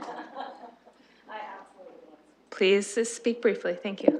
Thank you, Madam Chair. And I chuckle at Deputy Mayor Hubert's comment about it getting late. Planning committee, we were here till about 10 o'clock last night, and as I said earlier, I'm coming down with a cold, so this is a busy night for Ward 5 at the Civic Works Committee, and I want to thank the community, through you, Madam Chair, for coming out and for your patience. That this was supposed to be heard at 5:45, and this sometimes happens at these committee meetings, that things take a little bit longer than was originally anticipated.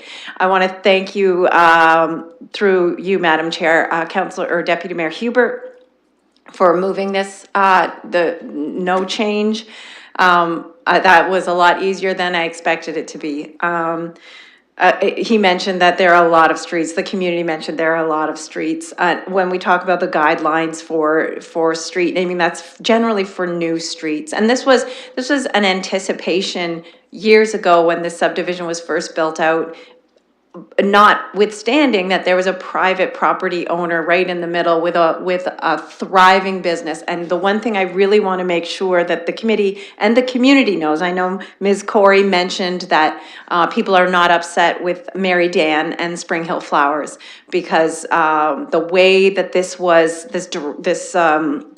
condition was imposed, Spring Hill Flowers had to be the applicant to apply for the street renaming. But that certainly was not Mary Dan's choice. It was an imposition, it was a condition imposed upon her. So I do know that there were some community members that didn't quite understand that and thought that Ms. Dan initiated this, and for some reason that they couldn't understand, wanted to rename these two streets. And that absolutely was not the case. Ms. Dan did not want to rename these streets. So I'm very happy with the direction committee seems to be going. I'm sure the community is happy to see the direction that the committee is going, and I anticipate full council approval of this same direction next week. Thank you. Thank you, Councillor. Okay, we have a motion that's been moved and seconded. We'll get it up on screen so people can review it, but it is to take no action to receive the report. It should be up there. It should be up on screen. So please review that. Councillor Usher, if you have comments. Thank you, Madam Chair. I want to make a couple of comments because I think that this is very important. And I don't know how we got into this situation, to be honest with you. But I listen to the folks up there and I fully support what they're saying. Part of the problem here is that it's not money. It's not the fact that people are going to get $200. I don't think that means anything to them. There are certain hardships and certain sacrifices that they would have to put up with in the event that we change the name of the street. And I want to identify one to you. And I think that it needs to be identified. There is a person who lives in this neighborhood who is from India, and they've got a family of 5. And if the street changes, they got to change all their passports. And in order to change a passport, they have to send it back to their native country to get it changed because of the fact that the address goes on the passport. And that's a lot of hardship because that passport is not going to come back immediately. The process of doing it takes a long time. And it's not just that they could mail it. They've got to go through embassies and so on. So I think that in addition to what you heard there, I wanted to bring that forward because there may be other people like that. I just happen to know one of them. And I'm really happy to see that the motion is going the way it is. And I don't want to have to identify that again at City Council. I just thought I would bring it to the committee's attention because sometimes we forget some of the things. I think that that's a big thing in addition to all the other things that the folks brought up. Thank you, Madam Chair.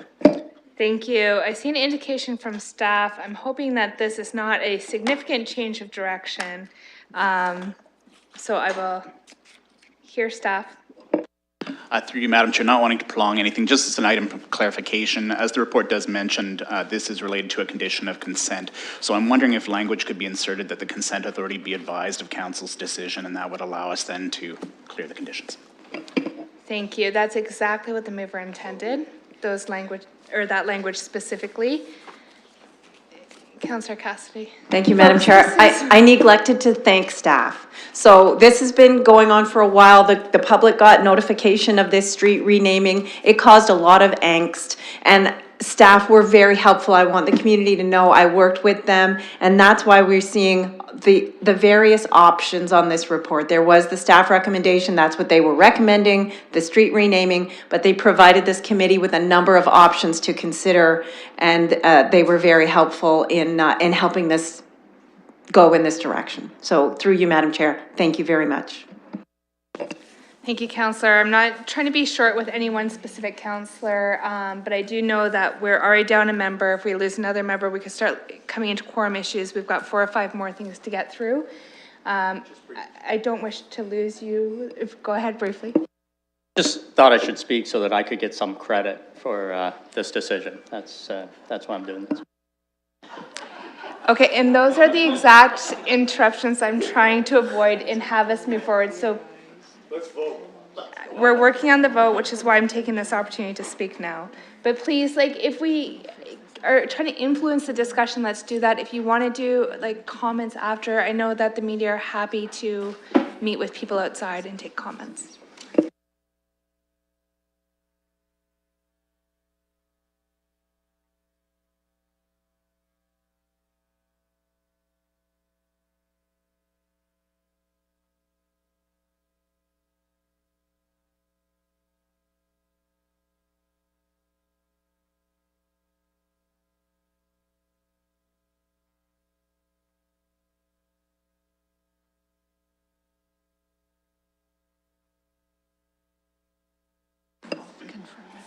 Deputy Mayor Hubert, the clerks have... Oh.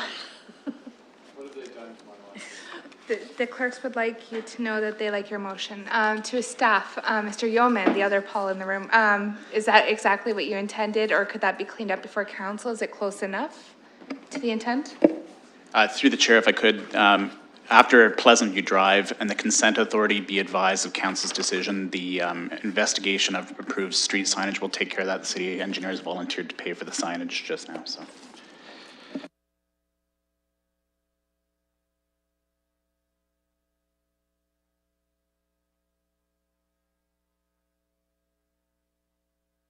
Mr. Yeoman, sorry, you're advising that we may not need to include the signage piece as staff are available to take care of that from engineering. Okay, that's what we'll remove, and we'll get this, the intent is there, folks. I think we can vote on this and send it to council and have staff wordsmith it. Yeah, between now and council, if we can get the right language, but the intent is there, that I'll say it so it's on the record, that the consent authority be advised that no further action be taken, and that engineering pay for a new sign.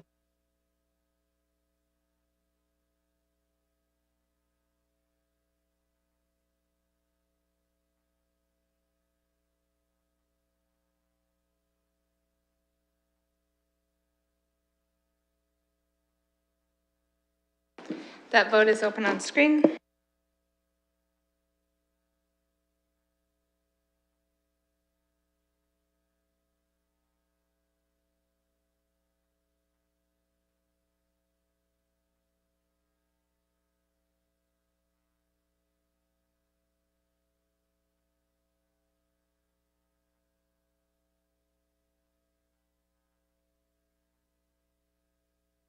Closing the vote, motion passed 4-0. Thank you, everybody. So that is the recommendation that will go to council next Tuesday. Council will then confirm the decision on Tuesday, and I'm sure that your councillor will be able to get you information, okay? Okay, committee, let's move on. We have the 8th report of the Cycling Advisory Committee. This is on items for direction. Based on item 3.4, there's a request. This has to do with signage at Highbury Avenue South. The signage that says cycling is not permitted is a little bit too far south, and the recommendation is that we move it back north up to Hamilton Road. Moved by Hubert, seconded by Usher. We'll put that vote on screen.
Closing the vote, motion passed 4-0. Okay, folks, on page 280, there is a letter from Councillor Hopkins and Cassidy, who are both here today. This has to do with some signals that may be required in the very near future that they would like to see prioritized. I've had opportunity to discuss this with staff. They're supportive of the direction of the letter. Wonder if there's a mover and a seconder. Moved by Squire, seconded by Usher. Okay. Yes? Councillors, very brief comments. I think you probably are okay. Staff are okay with this. Committee will be okay with this. Thank you very much for allowing me to speak here. I'll be very brief and quick. The Ward 9 is all about development, congestion on our roads, and as we move forward, we do have to, we have some concerns in the community. I'm really pleased that staff are going to be willing to review the current warrant system and best practices, looking at other municipalities. I think there is another opportunity, another way to do this. I want to thank staff for taking that on and for allowing the survey and the initial designs to move forward. Thank you. Thank you. Councillor Cassidy? Briefly, thank you through you, Madam Chair, to staff. We worked with them on this, and also I do believe in the time that we wrote the letter to today, I think two of the intersections have already actually begun the preliminary design work, so that's very helpful. There was one other thing that I wanted to point out, and I can't remember what it is, so I'll let you go to other committee members. Councillor Squire. I just want to say, because this is the opposite to what I always raise, think about how helpful it is when councilors bring something in advance so we can all look at it. I bet we saved 45 minutes in debate because we all had a chance to review this, look at it, decide if it fit within parameters. I just want people to keep that in mind. If this had been brought sort of to the committee, handed to us right now, I just don't think you get the same results. So there is a point to all the ranting I do. Thank you, Councillor. Are there any other comments? If not, I have a mover and a seconder. You've remembered your thing. Go So my thing was, when South Carriage Road came to this, a number of comments especially from the ward councillor, were that we didn't feel like the current warrant system was adequately capturing the needs for signalization at individual intersections. So that's why one of the requests in this letter is to ask staff to look at best practices in other municipalities and what we're doing here in London and see if we can do a better job. Thank you. Mover, seconder, everyone has commented. We can put that up for a vote.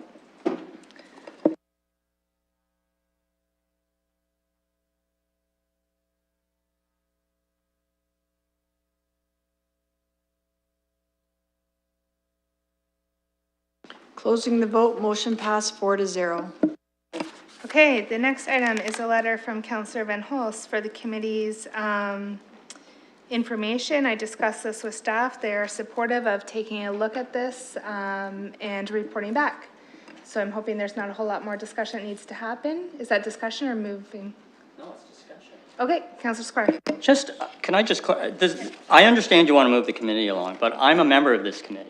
There's been all kinds of speaking by people, multiple occasions, who aren't a member of the committee. So I'm sorry, but I don't think inquiries should be made when a member of the committee wants to speak. I won't say anything more. I just want to be clear here that we're just talking about this particular unassumed laneway, or is it more general than that? Because as you know, there's a lot of unassumed laneways in the City of London. And I did read the letter, and it seemed to me that it was a little broader than that. In other words, looking at taking unassumed laneways and sort of allocating them to people's backyards. And in my area where I represent, North London, part of it, there's a huge historical significance to the backyard lanes. So I just want to be really clear, you know, the last paragraph sentence is that staff report back on ways to expedite the process of allowing residents to take possession of unassumed laneways or unused portions thereof. If this is a citywide thing that we're going to be looking at, we're going to raise huge issues in those neighborhoods, because there's already all kinds of issues about who maintains them, who doesn't maintain them. So I just want to be really clear that this is one particular laneway. And go to staff and ask for your interpretation of this request and the work that you would be undertaking should this be approved.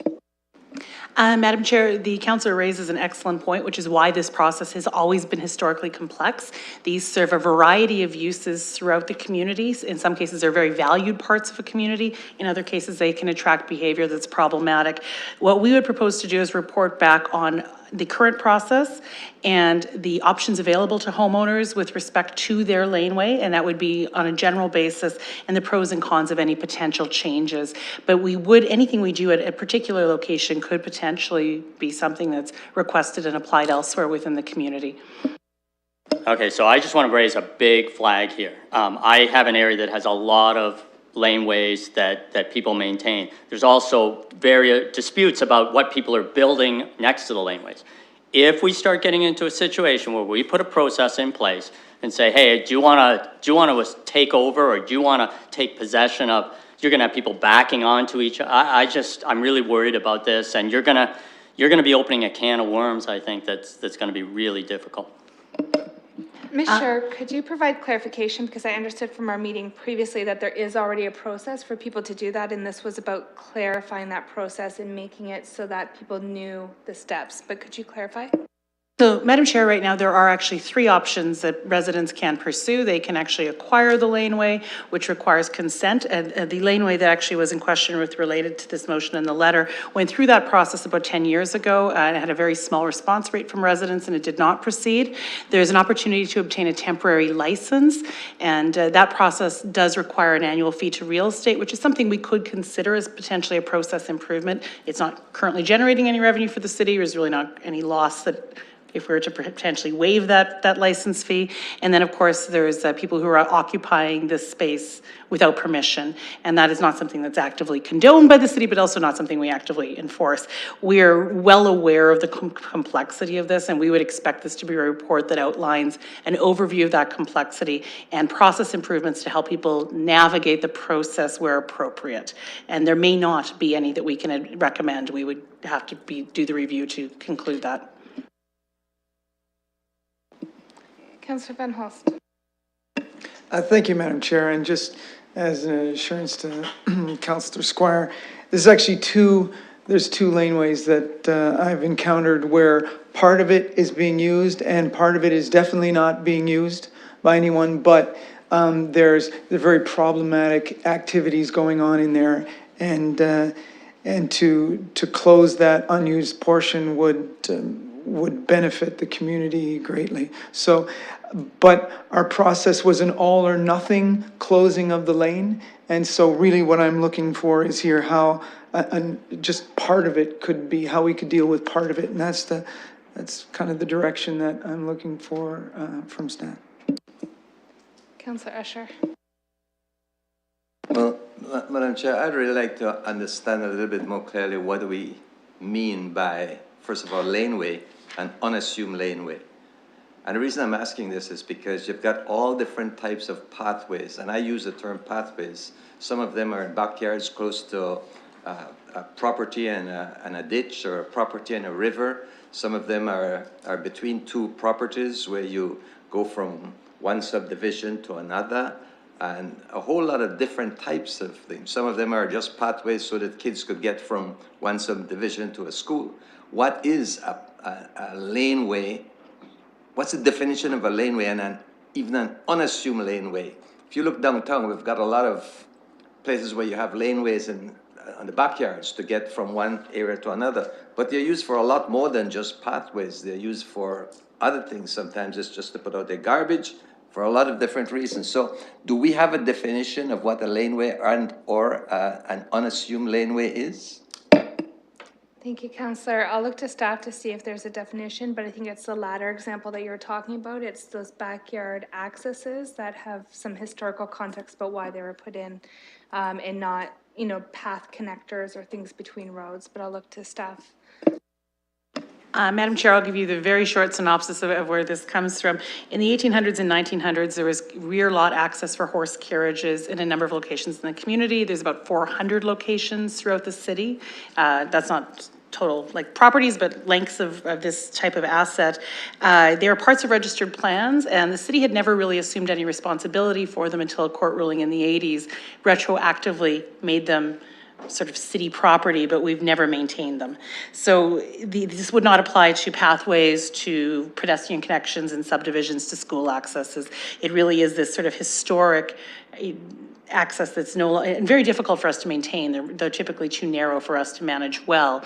So what we would propose if this motion were to pass, and we did not understand it to only apply to doing partial closures, would be to report back on the ramifications and what that would mean for the city on a policy basis. Okay, I'm going to wait for any report to come because, you know, I see some, what I would refer to as laneways, and then they've got hydro poles down the middle. I've seen somewhere they use them to put their garbage in the backyard. And this is, I'm talking about more downtown than down in my area. We've got, I would refer to them more as pathways than laneways, where they're used specifically to get from one location to another. And you can't take those away. And I'm just wondering if some of these laneways serve the same purpose, to get from one area of the city to another area. So what I'm reading here, this is saying in general to look at unassumed laneways. Or is it just saying, Councillor Squire asked this question, I think. He doesn't tell me. The staff report back on ways to expedite the process of allowing residents to take possession of unassumed laneways or unused portions thereof. That's, to me, is a general thing. So is that what staff is going to report back on? Ms. Chair.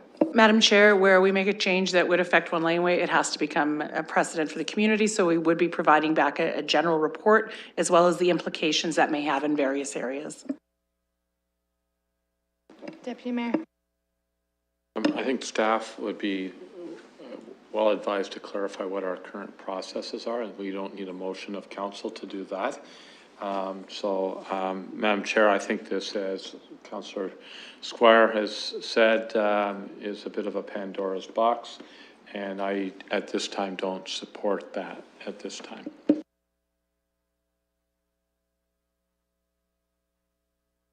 And if I may, it's also not on the work plan, and that's the other piece. Okay, so every time a member of council brings something forward, it goes on the work plan. And people, we have our work plan. We actually have the, you know, sort of our last item here is of the evening is our deferred matters. There's a lot of work to be done. So, you know, another time.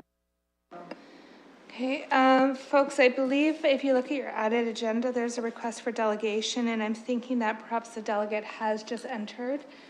We have entered into this discussion as the gallery was occupied, and so we could refer this item to a future meeting and invite the delegate back. We could hear from the delegate now. My concern is that we've now had significant amount of debate about this item, so yes. So I look to committee to see what you might like to do. If I could make a suggestion, I think perhaps the referral to next month may give staff some time to prepare some brief comments or explanation and hear the delegates, but I look to committee and I'm at your will. Councillor Squire. The challenge I have is that some of us have expressed points of view without hearing what I would call in a court all the evidence. I mean, there's a person who wanted to speak to this issue, and some of us have spoken on it without, I don't know how you, that's very difficult to rectify, to say, well, now we're going to go back in time. So I don't know how we do this. I guess the only way would, the only appropriate way to have a report back from staff and then have the delegation then, but that's, it's problematic. So, and perhaps as the chair, I might ask a question, both of staff and of the counselor who wrote the letter. And so I look for just a little bit of indulgence to just ensure that we're very clear on the issue. And I want to make sure that there is existingly a process for laneways to go through a process via the city for residents to assume those or to take them over or to use them. And what I understand the counselor is saying is that this process is cumbersome and difficult. Can staff report back and can we make this process smoother? So that doesn't guarantee that anyone can assume a laneway, but the process that's already there is too difficult for the average resident to access or to have patience through. So I want to look to staff to make sure that's clear, and then I'll go to the counselor. Madam Chair, there are in fact two processes available to residents. One is a permanent lane closure process. The other is a temporary lane occupation process. And both of those are defined processes as approved by council. Okay, and to the counselor, was it your intent to say that this process is too difficult and that's what we need information back on? Thank you, Madam Chair. The process generally looks at 100% closure of a laneway. And all the residents have to say, yes, we all want to close this laneway. There seems to be, I have a couple examples where a portion of it is not used at all. And so that portion could be closed without affecting anyone else. But I wasn't sure if we have the capacity to deal that. Maybe the bylaw needs to be changed. I was told that there may be some other ways to look at it. So I did want that clarity. Unfortunately, this, the letter from the resident appeared on the added agenda, and so I don't know if the councilors had an opportunity to see some of the problems that were going on in this area. But the intent is not at all to close laneways. It's just there's a process. If we can clarify it, some people will be able to take on this process, but it will be just ones where there's a consensus of the residents. So I believe that in both these cases, all the residents will agree this is the best thing to do. It's just a matter of how do we go about that? That's what I'm reaching out to staff for.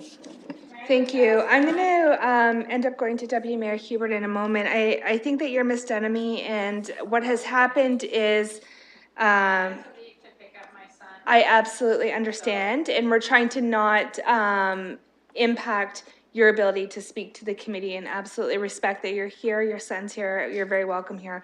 As there were no members here when this matter came to the floor, we engaged in debate and actually got quite far in that process. So to have a delegation now, realistically, probably wouldn't be fair to you because committee members have already stated positions. They've already made up their mind that the East End does not matter. So I can't engage, unfortunately, back and forth like this. I have a suggestion from Deputy Mayor Hubert, which I think may be acceptable. So I'm going to go to Deputy Mayor on this. Well, first of all, I want to assure the resident that the East End does matter. And I would ask her to be respectful of the chamber, Madam Chair. And what I'm prepared to do at this juncture is to refer this to a future meeting of the Civic Works Committee. And that probably would happen with the new council, which would give staff the opportunity to consult with the ward councillor and perhaps with the resident to look at how the current processes might serve or might not serve. What the resident didn't hear, Madam Chair, and if I could just précis it, is that when we talk about laneways, it's not just a particular laneway, it's a broad policy that affects every single laneway in the entire city. And there's some very complicated legal matters that are attached to that. So, Madam Chair, just to reiterate, my referral would be to refer this issue to a future meeting of Civic Works. And at that time, the resident, I'm sorry, I don't know her name, could be invited to speak to that committee at that time. And in the meantime, there's some work that could happen that might lay the groundwork for something that works. Thank you. I'm going to look to the committee, see if someone would second that motion as a solution here. Councillor Usher. Any further discussion on the referral? Councillor Squire.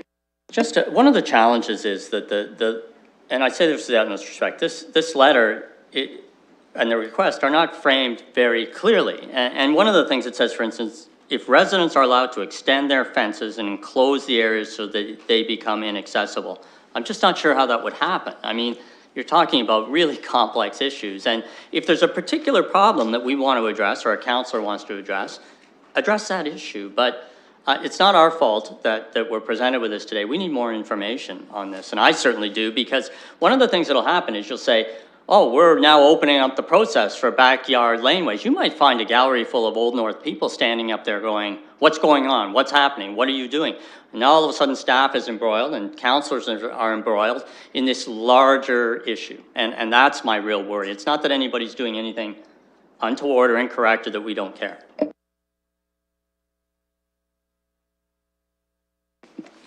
Okay, so I have a motion that's moved and seconded. Staff have indicated an agreement with the motion.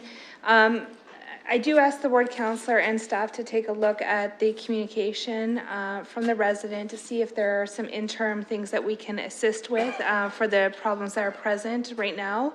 As we look at this from a wider policy perspective down the road, I'm thinking about things like London Cares or some of the other resources in terms of cleanup, core unit response, things like that. That might address some of the pressing concerns of the resident. Motion is up, moved and seconded. We'll open the vote.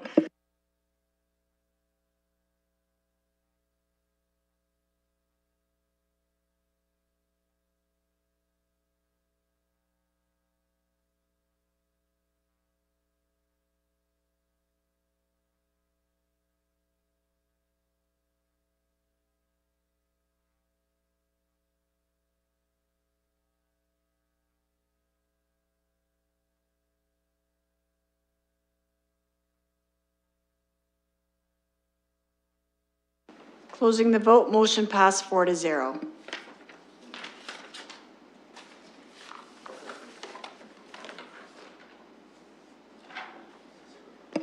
Okay, the next item is 4.4. Sorry, yes, 4.4. The page number switch on the added, so it is on page 282 of the original, and this is a request to staff to purchase and deploy an additional peat board for education purposes in regards to traffic calming and speeding.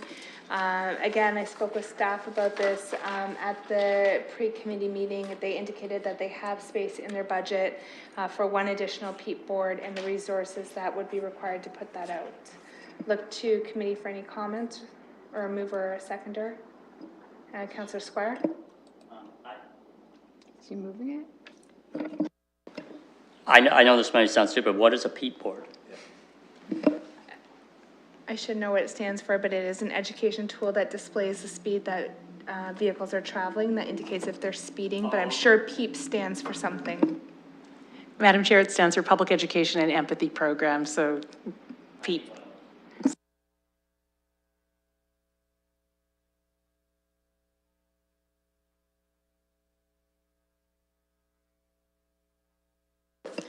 Councillor Usher. So these peat boards, through you, Madam Chair, are they owned by the city or are they owned by the police? They're owned by the city. So I've seen them out in the community.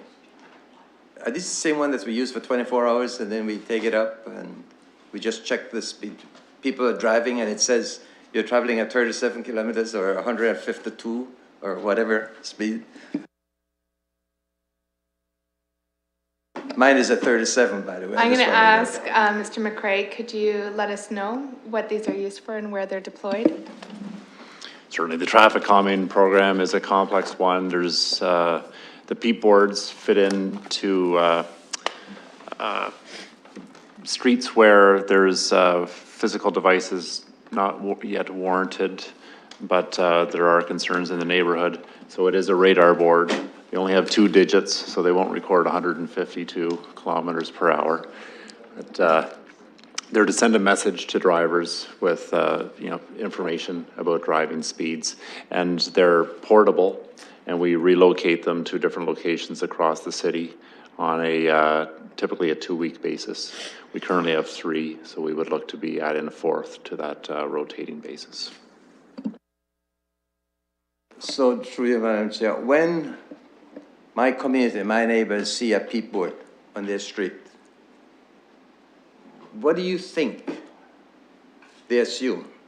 Because in most cases, they assume that something is going to happen on the street. They're going to do some construction, or you're going to put some, you're just testing it to see if it needs traffic calming or something to that effect. That's the comment that I always get when we have them. And I'm just concerned about, I do think that we need more, but if staff doesn't think that they need more, I'd like to hear that. I have a question, but I'll let you answer that first. The peat boards are totally intended to send an awareness education message. They're not used to record speed data. We have other devices that do that. They're much more invisible to drivers, so they are more accurate and reliable information. So I quite appreciate that. I don't know if we really need more, but one of the things that had me was that this letter says that we're having real and perceived success in reducing speed by using peat board and speed markers. So do you think that we're having success? Because the signs that people are always telling me that we put down traffic calming, whether it's a speed limit or a board or whatever, but it only lasts for a certain time and then people start speeding again. Are these things really working? Mr. McCray. It's a multifaceted program, traffic calming. The physical devices that we employ work in different ways. The speed cushions, when we traffic calm a street, we typically do before and after speed volume studies. And with the speed cushions, which are predominantly used for the physical devices, we do see a reduction in speeds with them. The PEEP radar boards are another tool in the toolbox, and they're more on the edge. Instead of an engineering solution, they're more on the education awareness aspect of the program. Madam Chair, my last question is twofold. It says the staff be directed to immediately purchase and deploy additional peat boards and speed markers. But it also said that you have 3. This doesn't say how many to be purchased. So if we say, yeah, you're going to purchase 1 or 50 more?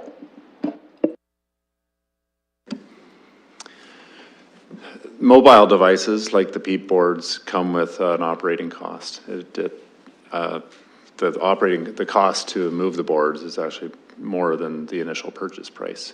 So there is an operating impact, and right now we have capacity by tweaking the existing program to fit 1 additional board into our current operating budget. So our intent would be to buy 1 additional set. And that allows me to ask another question then. In order to purchase 1 additional, do you need a resolution from us for that? Or do you get the message already?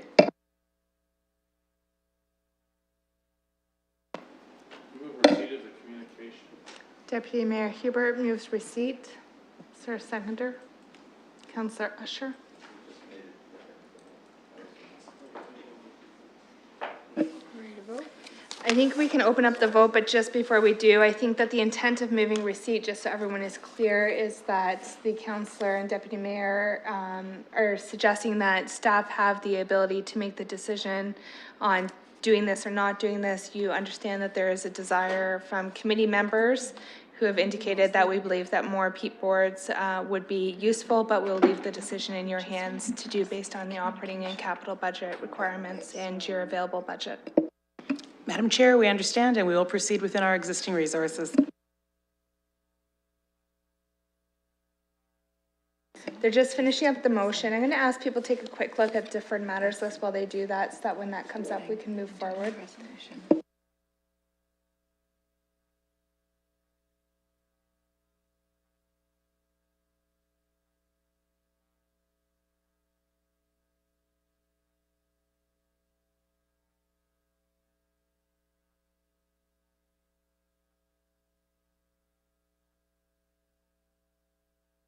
Okay, that vote will be up on screen in a moment.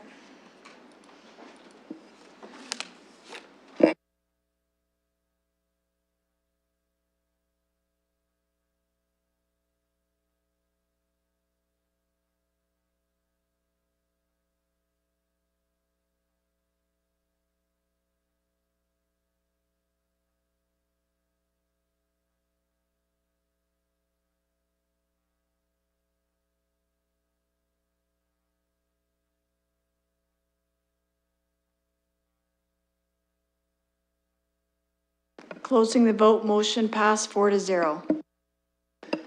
Okay, the deferred matters list, I believe there's a couple of things that can be updated on there. Are we okay just asking staff to provide an updated version next meeting, removing any relevant items that can be removed? Can I have a mover for that? Or I guess it would be to receive the list.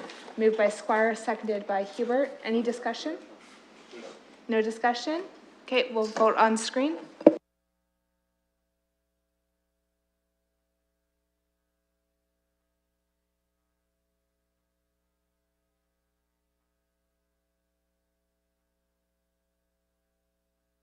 Closing the vote, motion passed 4-0.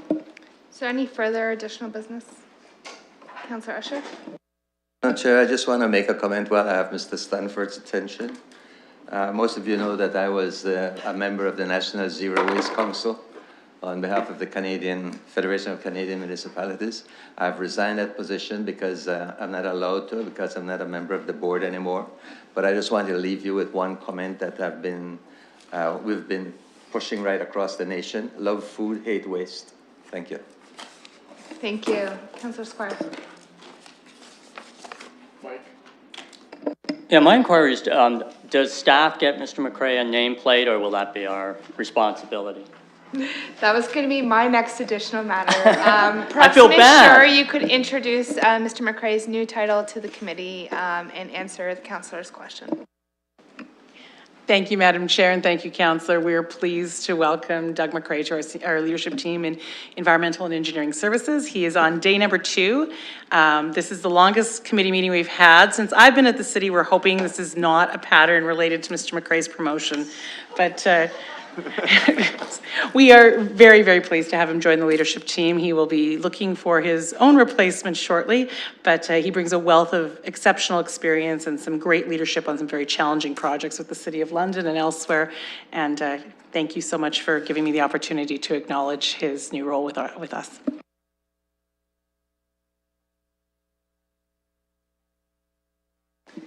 I think I heard you say in there, Ms. Sure, that you and staff will take care of the nameplate thing for us. Can I get a motion to adjourn? Moved, are you sure? Yes. Usher, seconded by Squire, all in favor. Any opposed? That carries. Have a good night, everyone.